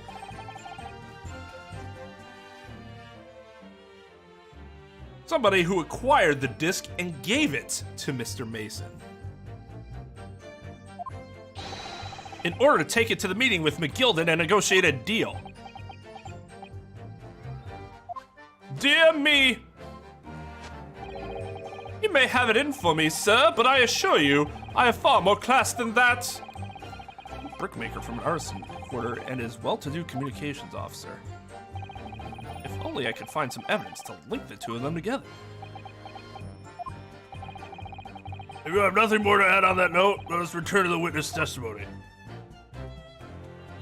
Okay, so do I have it backwards, I guess? In that he was actually the one that furnished Mason with the information who then gave it to McGilded, but then how would it get leaked? Wouldn't McGilded just give it right back to him to have it leaked? Or sent out? Okay, that's one thing that I'm kind of... I'm a little confused about, but it'll get explained. Hold it! Like Mr. Green told you to do, you mean? That's it, yeah. Who else, eh? Silly me thought he was just popping over for a nanner after all them years. But the runner had a dodgy job for us. Hey, Ash! Let me stop you there, Mr. Skulkin. After all them years, you say? Do you mean to tell me that Mr. Graydon is an acquaintance of yours? We're the sociable kind of baddies, you know? Sure, let's say Graydon's an old China. Excuse me. Is something wrong, Mr. Skulkin? Huh? No, the other Mr. Skulkin. What? Who, me? When your brother was testifying just now, he said something that seemed to cause you to react. Oh, I was just remembering the old days, that's all. We used to have a right to laugh together way back when. Together? With Mr. Graydon, you mean? Yeah, with Ash. I mean, look at him now in his fancy whistle and flute. And you wouldn't Adam and Eve it. But when we was younger, he was from the poor part of town, just like us. Is that so? But he was always a leery one. He had the brains, he had the savvy. Always coming up with smart ideas, like... What? Oh, God. Always coming up with smart ideas, like what would never have gone through our heads. God blimey, ain't that the truth? Remember Milverton and Skulkin's Milk Run? That was a corker, eh?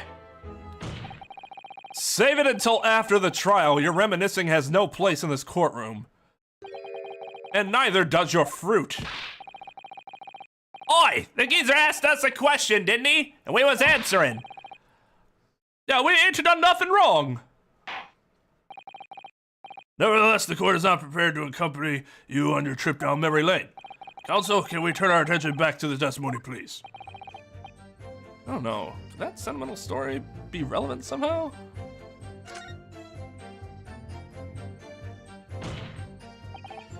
My lord? Yes, counsel? The brother's last sentimental statement could hold vital information relating to this case.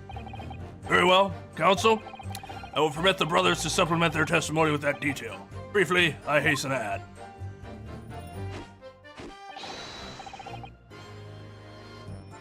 Say no more, Skulkin's never skulkin'.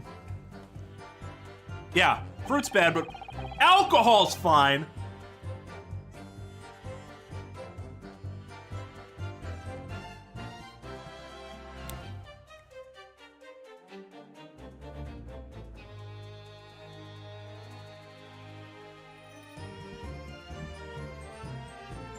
Milk Run. Hold it! sure we were going to ask you, what exactly is that? Some kind of business? That's all scheme we had going back when we was youngsters. A bit of fun, really. Delivering fresh milk to the locals. That's what it was all about. That sounds alarmingly legitimate. There must be a catch. I suppose since we're here, I should ask them to elaborate, but on what?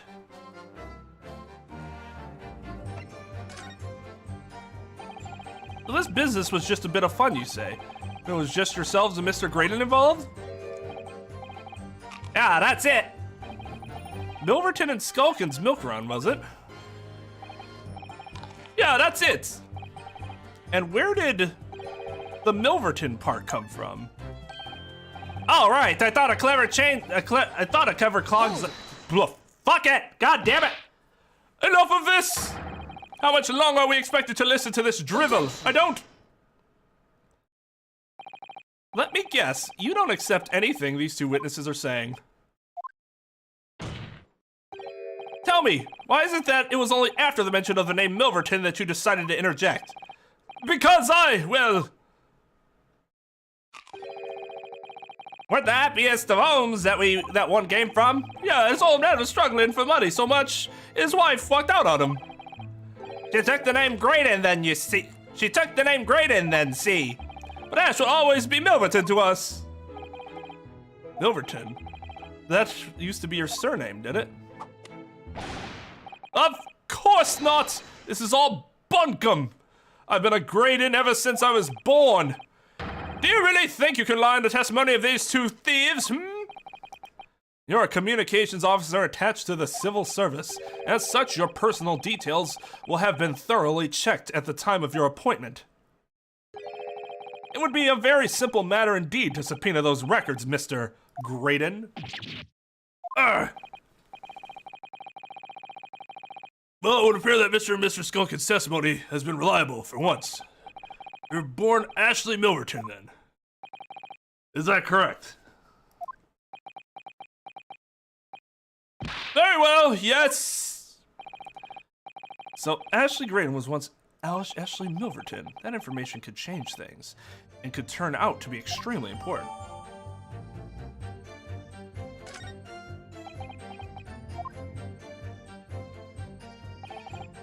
All of a sudden, we seem to be up to our necks in a serious matter of national security.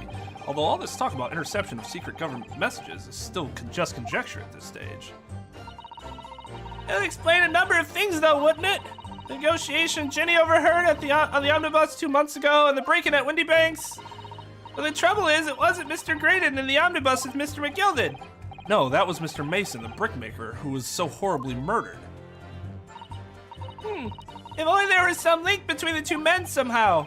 I know, but Mr. Graydon's testimony seems to be as watertight as ever. I wonder if the key to us making headway with the cross-examination here could be those two brothers.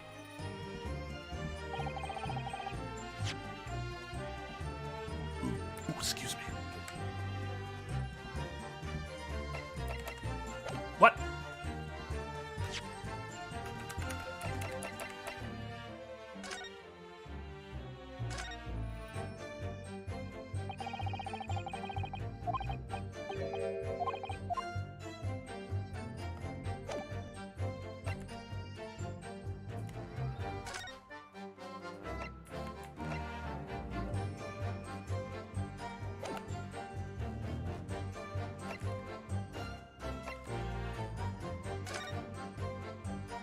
Ah, there it is. I was like, where can we find his last name?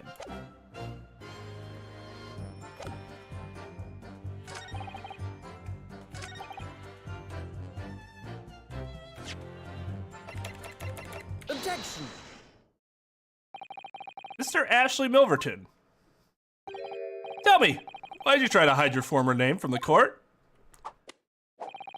Because I haven't gone by that name for years. It means nothing to me. No, I don't think that's the real explanation at all. The truth is, you had a reason to hide that name.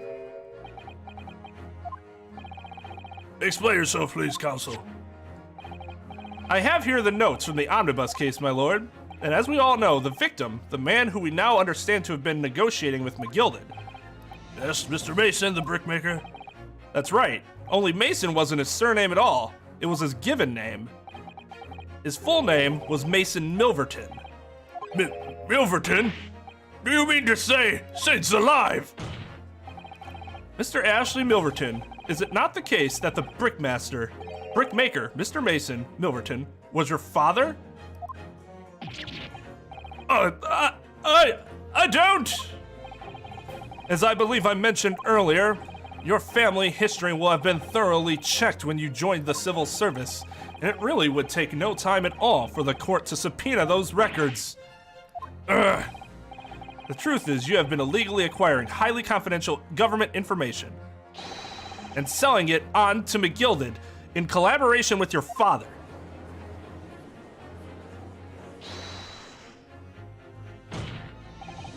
This is slander!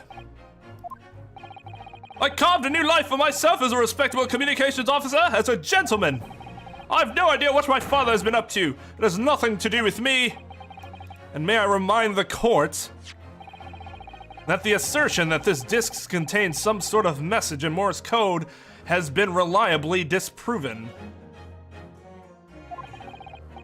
by a professional and independent communications officer, no less.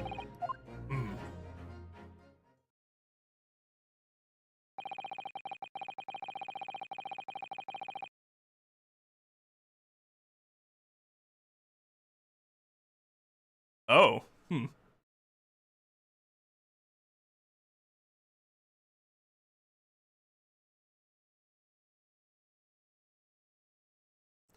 The relationship between the victim and the omnibus case and this witness is undoubtedly significant. However, the defense's argument remains somewhat incomplete, I feel. No. I believe the cross-examination should continue. Alright, so Morse code uses two tones. If I could just demonstrate the possibility that this could have been used to generate two distinct tones. Perhaps we should have a really good look over the music box, Bruno. You will reiterate your testimony if you please, Mr. Green. If I must, though, I maintain exactly what I did at the start of this pointless cross-examination.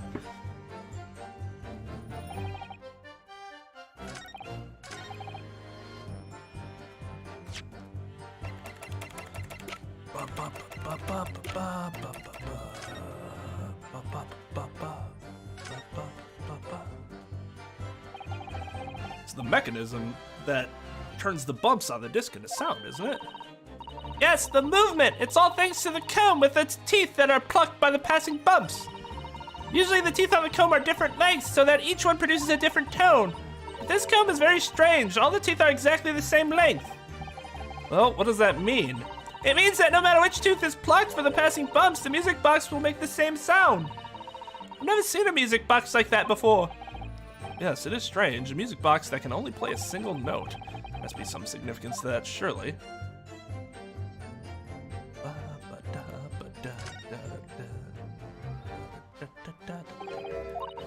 Oh, what is it, Rudo? I've just noticed something about this music box. It looks like the bottom of it opens up as well.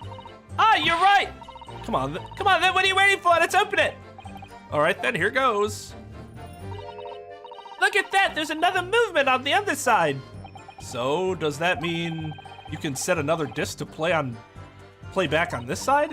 Yes, I think so, and it looks like the two movements are linked together. They're linked? So if you had two discs, they would both play back at the same time.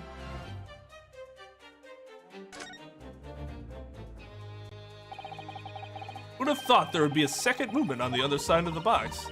This movement is like the other one, the comb's teeth are all the same length. So this movement could only produce a single tone like the other one?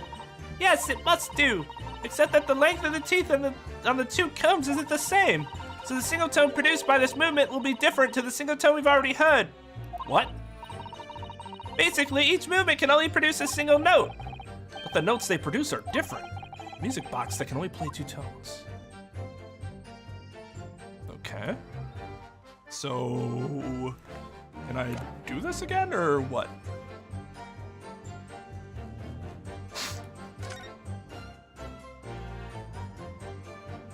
Kind of like...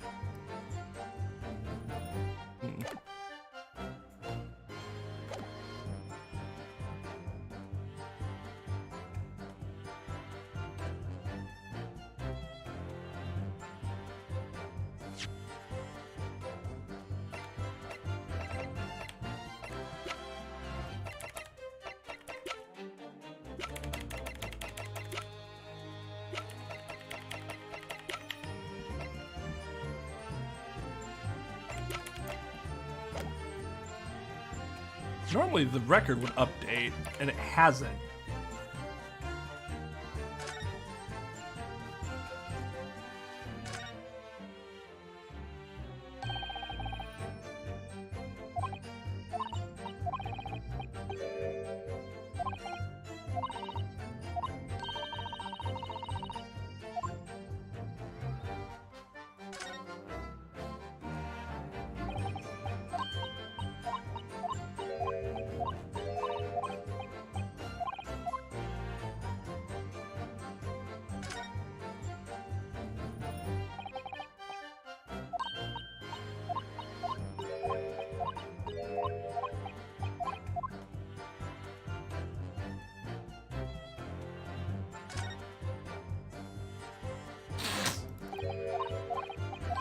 Yeah.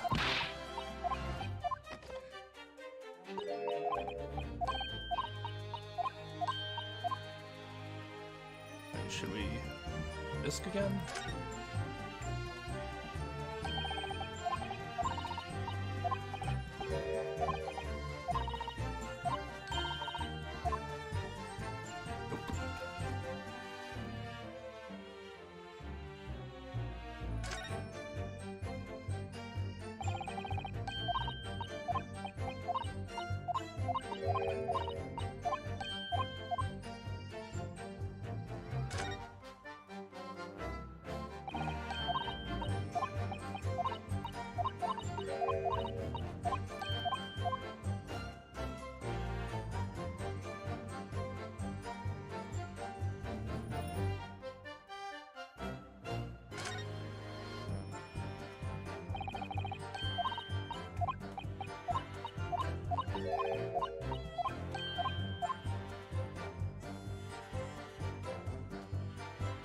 What am I missing here?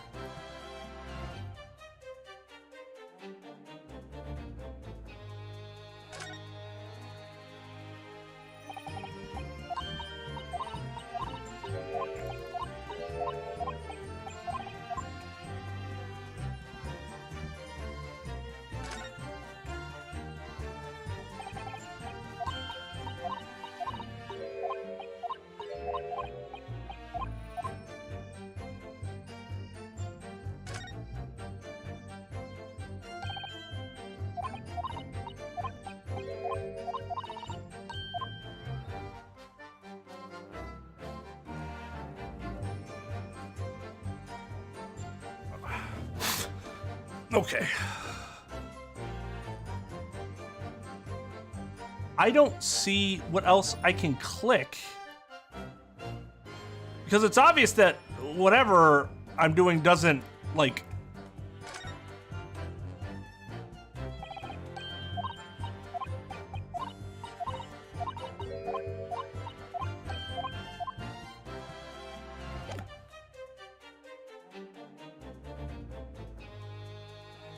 But the whole...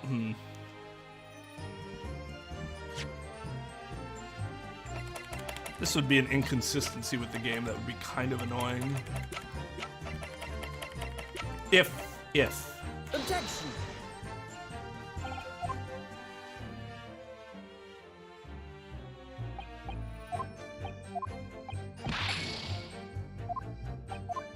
The whole thing is that we can't show that there are two tones, but we can show that there are two tones.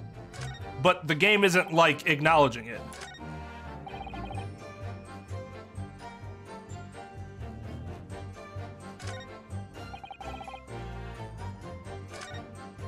So, like, we should be able to break that right now, but the game's not letting us do it.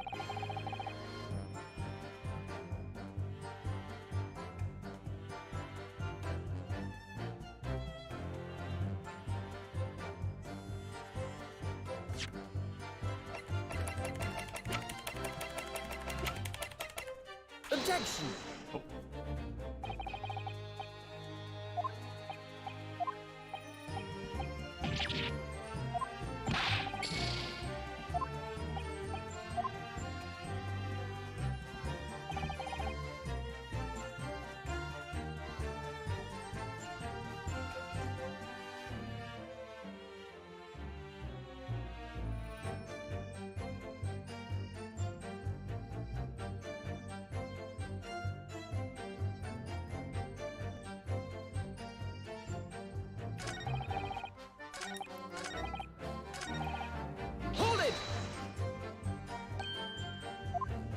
not. To anyone with a brain, that would be blatantly apparent on listening to that music box for even a few seconds. Of course. Surely it can't be that my learned friend is unfamiliar with Morse code. Okay, I thought I missed something earlier because I thought that was weird. So I just straight up missed their conversation. That makes a lot more sense. Ouch, she looks genuinely shocked at my ignorance. Haha! I'd be more than happy to demonstrate the basics for you, sir. A lesson here in court? Morse code is a continuous series of two distinct tones. Tones, you say? Yes, a short dot and a long dash. By combining those in different ways, you construct letters. I see. For example, this is A. And this is B. When you listen to the sound produced by this music box, you only hear one tone, don't you? It sounds so similar. The rhythm of it's the same and everything.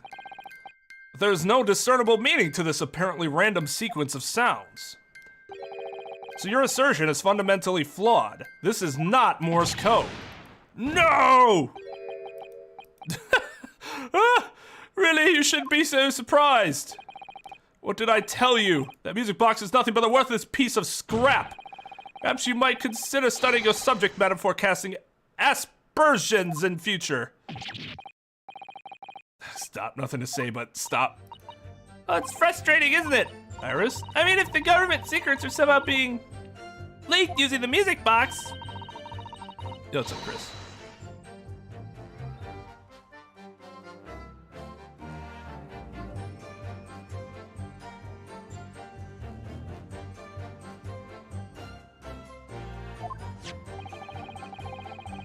There'd still be something I haven't considered.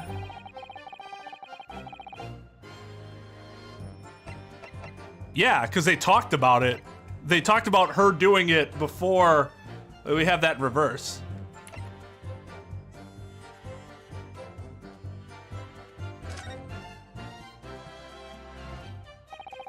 There's still every possibility that this music box was instrumental in leaking the government secrets. That's the belief of the defense, at least. Does it please you in some way, my Nipponese friend, to repeat the same line of argument ad infinitum? It's already been established that to be Morse code, two tones are required, dots and dashes. Yes, I'm well aware of that. Then what? Well, it would appear the defense has an hypothesis to put forward. You had better present your idea at once, counsel. Hunting proposes this music box, which appears to produce only a single tone, could have been used to cipher secret messages in Morse code.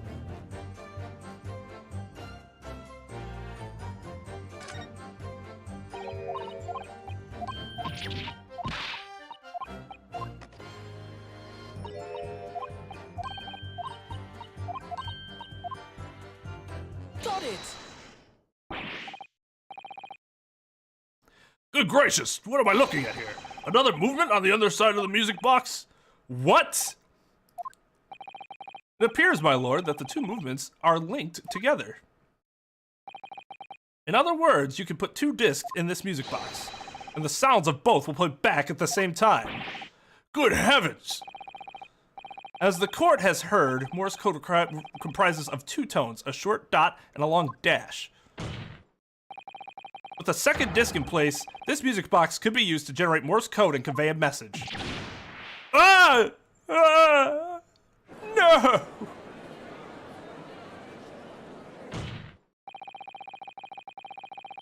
He does. He really does, doesn't he?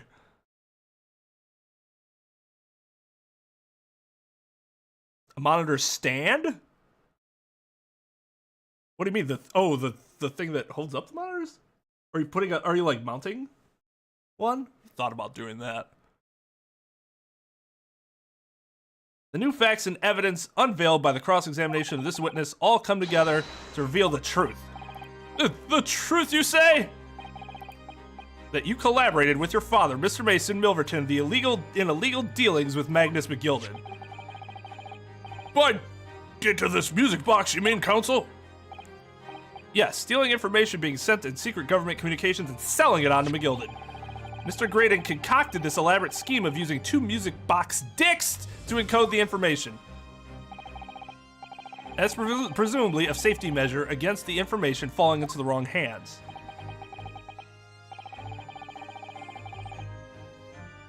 And a very effective one. I shouldn't have given the scheme any credence whatsoever. I wouldn't. Wait. But the deal with McGilded went sour and the brickmaker met his end. Yes, but before he was arrested, McGilded managed to temporarily dispose of the stolen disc at the pawnbroker. Then, having learned of the situation, you appeared at Windy Banks 2 days ago in an attempt to recover the 2 articles McGilded had placed in pawn there. But that attempt failed. One of the discs was seized by the police, and the other you never found. So that same night, you enlisted the help of the Skulkin brothers and broke into the pawnbrokery. This time, determined to recover the second disc. Are you suggesting that the second disc was inside the music box? Ah! We never knew nothing about that!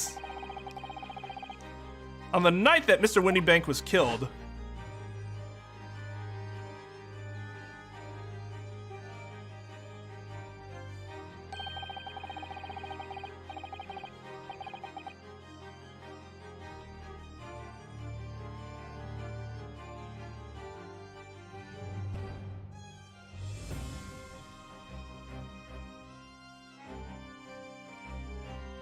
that doesn't change that he uses that homonym. He insults me, not the... He's too worried about me as opposed to the argument. Tying it into his counter is meant to undermine. Not that that is the outright reason, but it's meant to undermine. I think that's pretty obvious? I don't know, maybe not. The intruder to the pawnbrokery touched one item and one item alone, the music box. That was rather ingeniously demonstrated using the 2 prints from the security camera indeed. So the question that naturally begs answering is this: why was only that one article disturbed? The answer is obvious, because it contained the second disc, which the intruder was desperate to retrieve. Since, if it were to fall into the hands of the police, it would be proof of high treason. Well, Mr. Graydon, do you deny that all this actually began on that fateful night 2 months ago? I refuse to accept any of this nonsense! Sir, there appears to be blood seeping through the sleeve of your jacket. What? Ah! 2 nights ago, we know that 3 shots were fired at the scene of the crime in Windy Bank's pawnbrokery. One took the life of the pawnbroker himself. One struck the pouch around Mr. Shulm's waist. It's been there the whole time. You just missed it. The final bullet struck the calendar on the wall of the shop, having first pierced the arm of one of the intruders. Mr. Graydon, that wound on your arm that you seem to be trying to hide, it's a bullet wound, isn't it? He's got you now, me old China! Time to call it quits and croak, I reckon.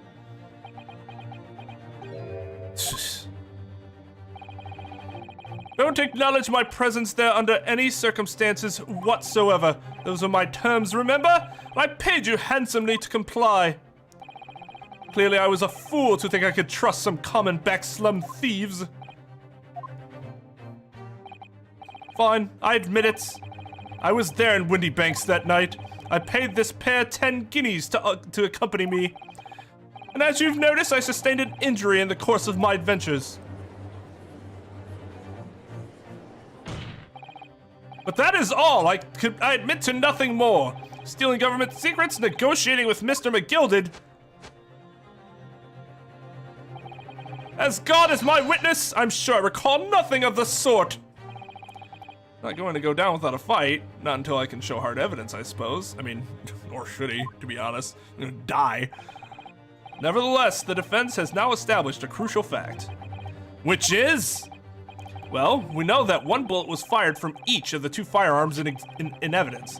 The bullet from the Skulkin brothers' gun hit the pouch around Mr. Shulm's waist.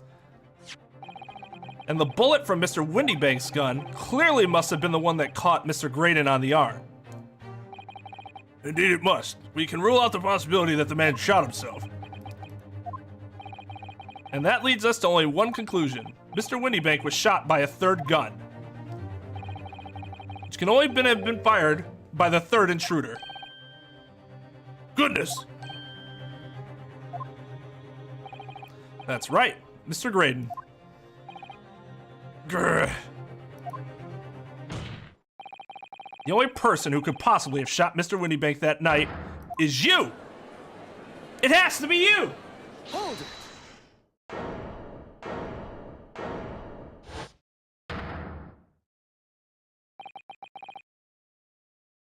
His voice was not impressive. Hold it.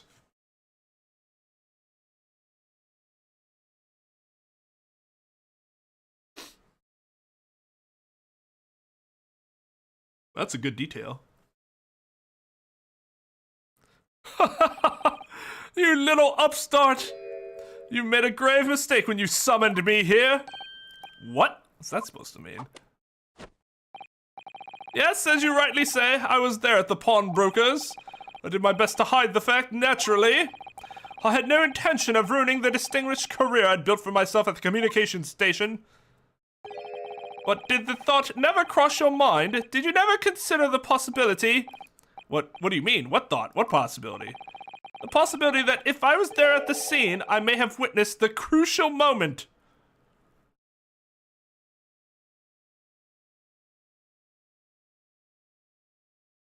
Okay. You see, this makes me a key witness in this case, and I have my hands firmly around the neck of your client. What? Are you suggesting? I saw it all. I saw the very moment that pickpocket girl pointed the gun at the poor defenseless pawnbroker and shot him. You what? I mean...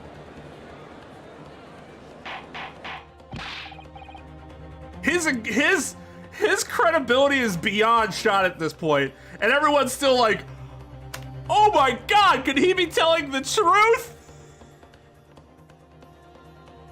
Order, order, order! Well, it would seem we are finally entering the last act of this theatrical trial. Mr. Graydon. Yes? Yes?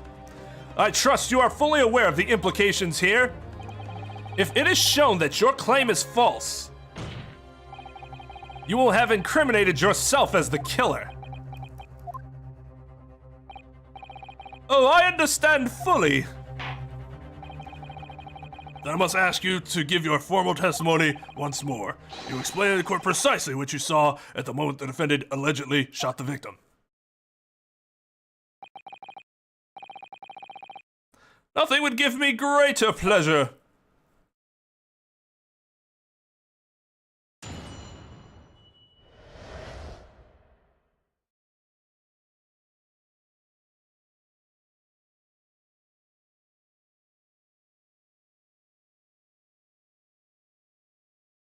Yeah, that's probably a good place to stop.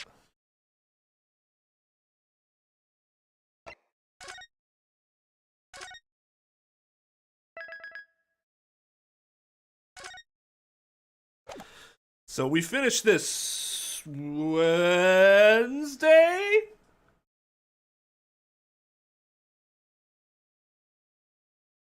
Question mark?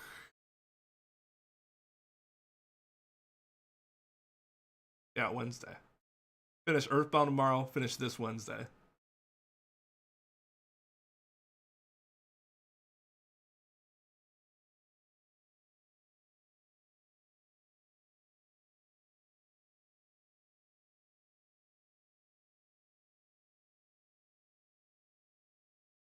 Sorry, just looking at something in the calendar. I thought I screwed something up, but I don't think so.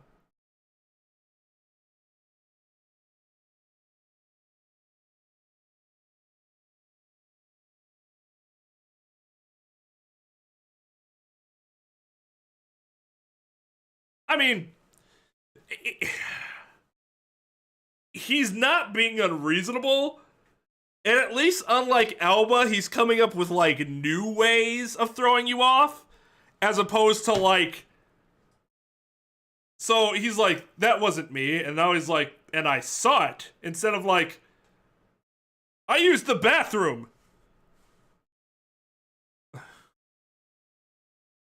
God. It's like an ace in the whole argument. That it would make sense that he would save until the end.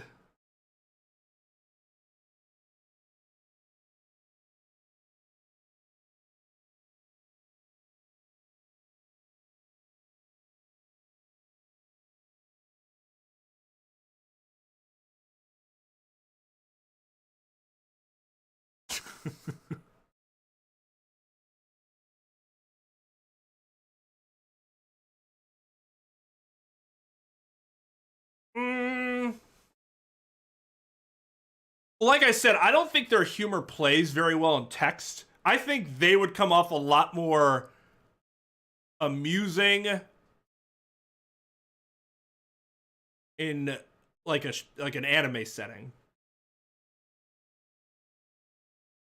When I first saw them, I didn't find their designs to be particularly interesting either. They're kind of bland. I mean, the backstory's kind of interesting. How they're tied into that. Not like they have no personality to them. It's just...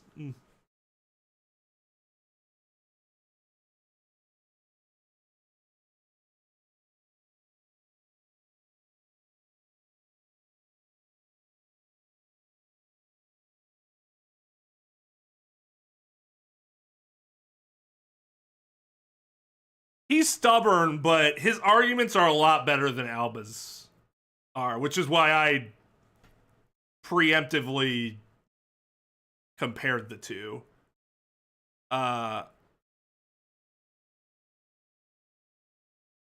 Alba's, like Trep said, his were very, very, very, like, why are we even doing this? This makes sense. This is a trump card he's holding. Just in case. Like, now it has to be addressed.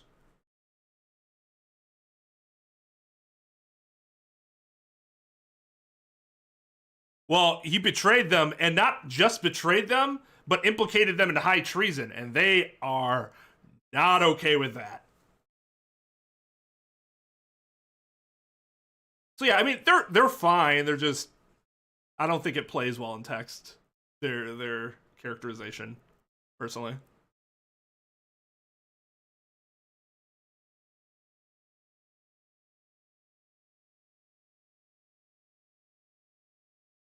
No, I don't really have any new thoughts on the case. It's, I had it backwards. Because I guess I'm sure this will get explained.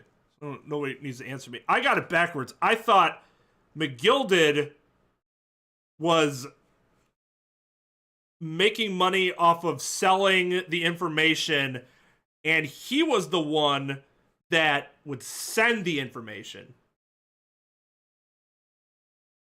But that hypothesis had the issue of, well, where the fuck would Mason be getting this sort of information? That doesn't make any sense.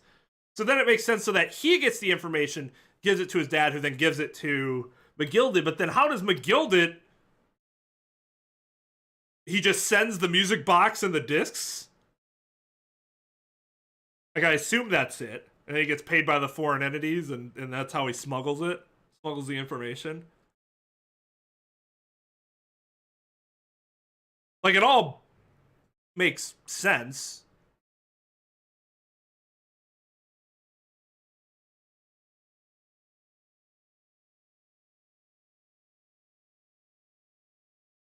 I don't know. I feel like something's missing.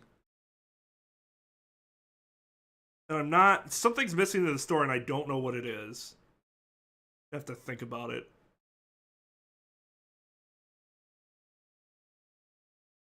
But no, I mean, I still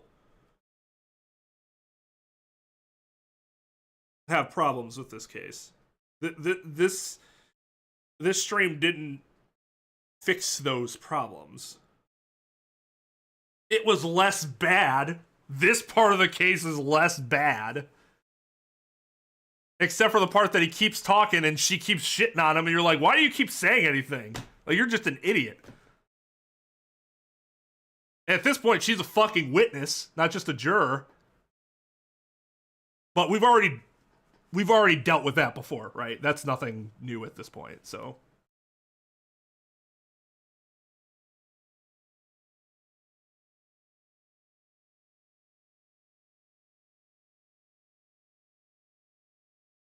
Yep, they all are. I mean, so I guess this didn't do anything to make my opinion on the case worse. It didn't really improve it too much, other than it didn't really do anything new. It didn't really have any new screw-ups. That would be the best way to put that, I guess. The best part about this case is helping Gina. You like Gina as a character a lot, and you don't want her to, you know, face the gallows. Other than that, though, like,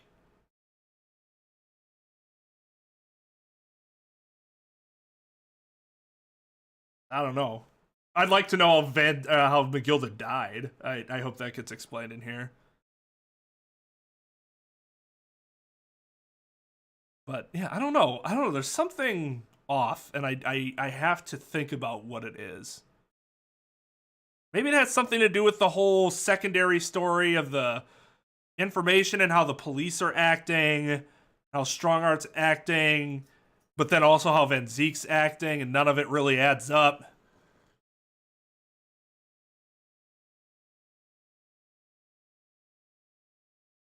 What the fuck were they doing behind the scenes? Because it doesn't look like they're doing anything other than they know there's an issue.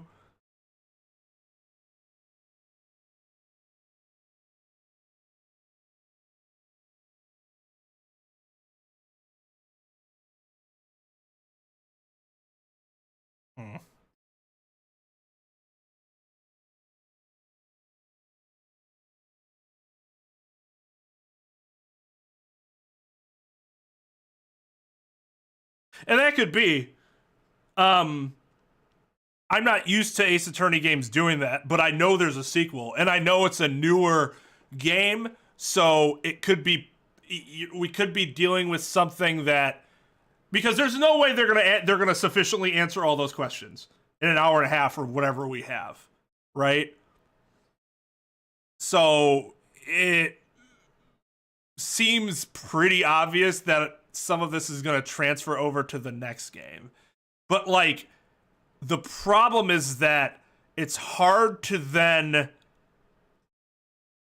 It's difficult to then take this case in a vacuum when we're missing a portion of its conclusion. Because if you take it in a vacuum, then you have to ignore that. It's missing. It has some, you know, very key pieces that's just missing. You know what's up, JV?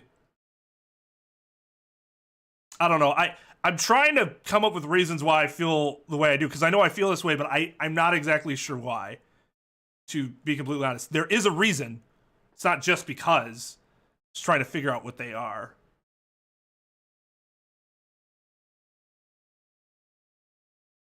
But yeah, nothing new that greatly triggered me today.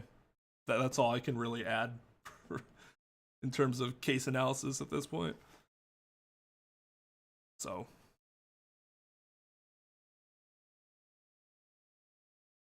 Yeah, which, I mean, that by itself is fine. I certainly welcome a different approach. Keep things fresh. Did I save this already? But then it just, it's inappropriate to try to evaluate it now. And that's probably why I'm having a hard time with it, because it's just not, it's evaluating it right now doesn't really mean much of anything, because we're still missing, I feel like, big chunks of the overall picture.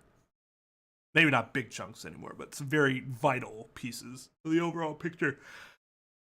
The world in general, not just this one case, too.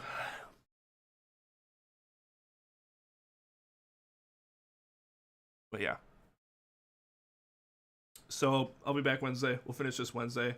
We'll finish Earthbound tomorrow. So lots of finishing stuff this week. Hell yeah. All right, everyone. Thank you for watching. Remember, if you haven't done so already,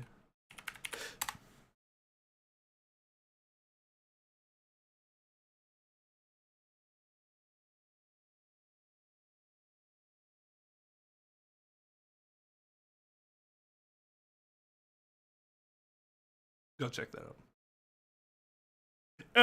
I mean, yes, Giovanni, but I think what Maxim's talking about is like personal stakes. Because if we look at all the other Ace Attorney final cases, there's a lot more personal stakes involved, right? We're kind of we're not even from this country. We're not even a citizen of the country. So it's like, oh man, your secrets got leaked. That sucks. Yeah, everyone, you have a good one. Thanks for watching, and I'll see you on Wednesday. Then, stream is adjourned. Background, bro. You can't fuck with me. And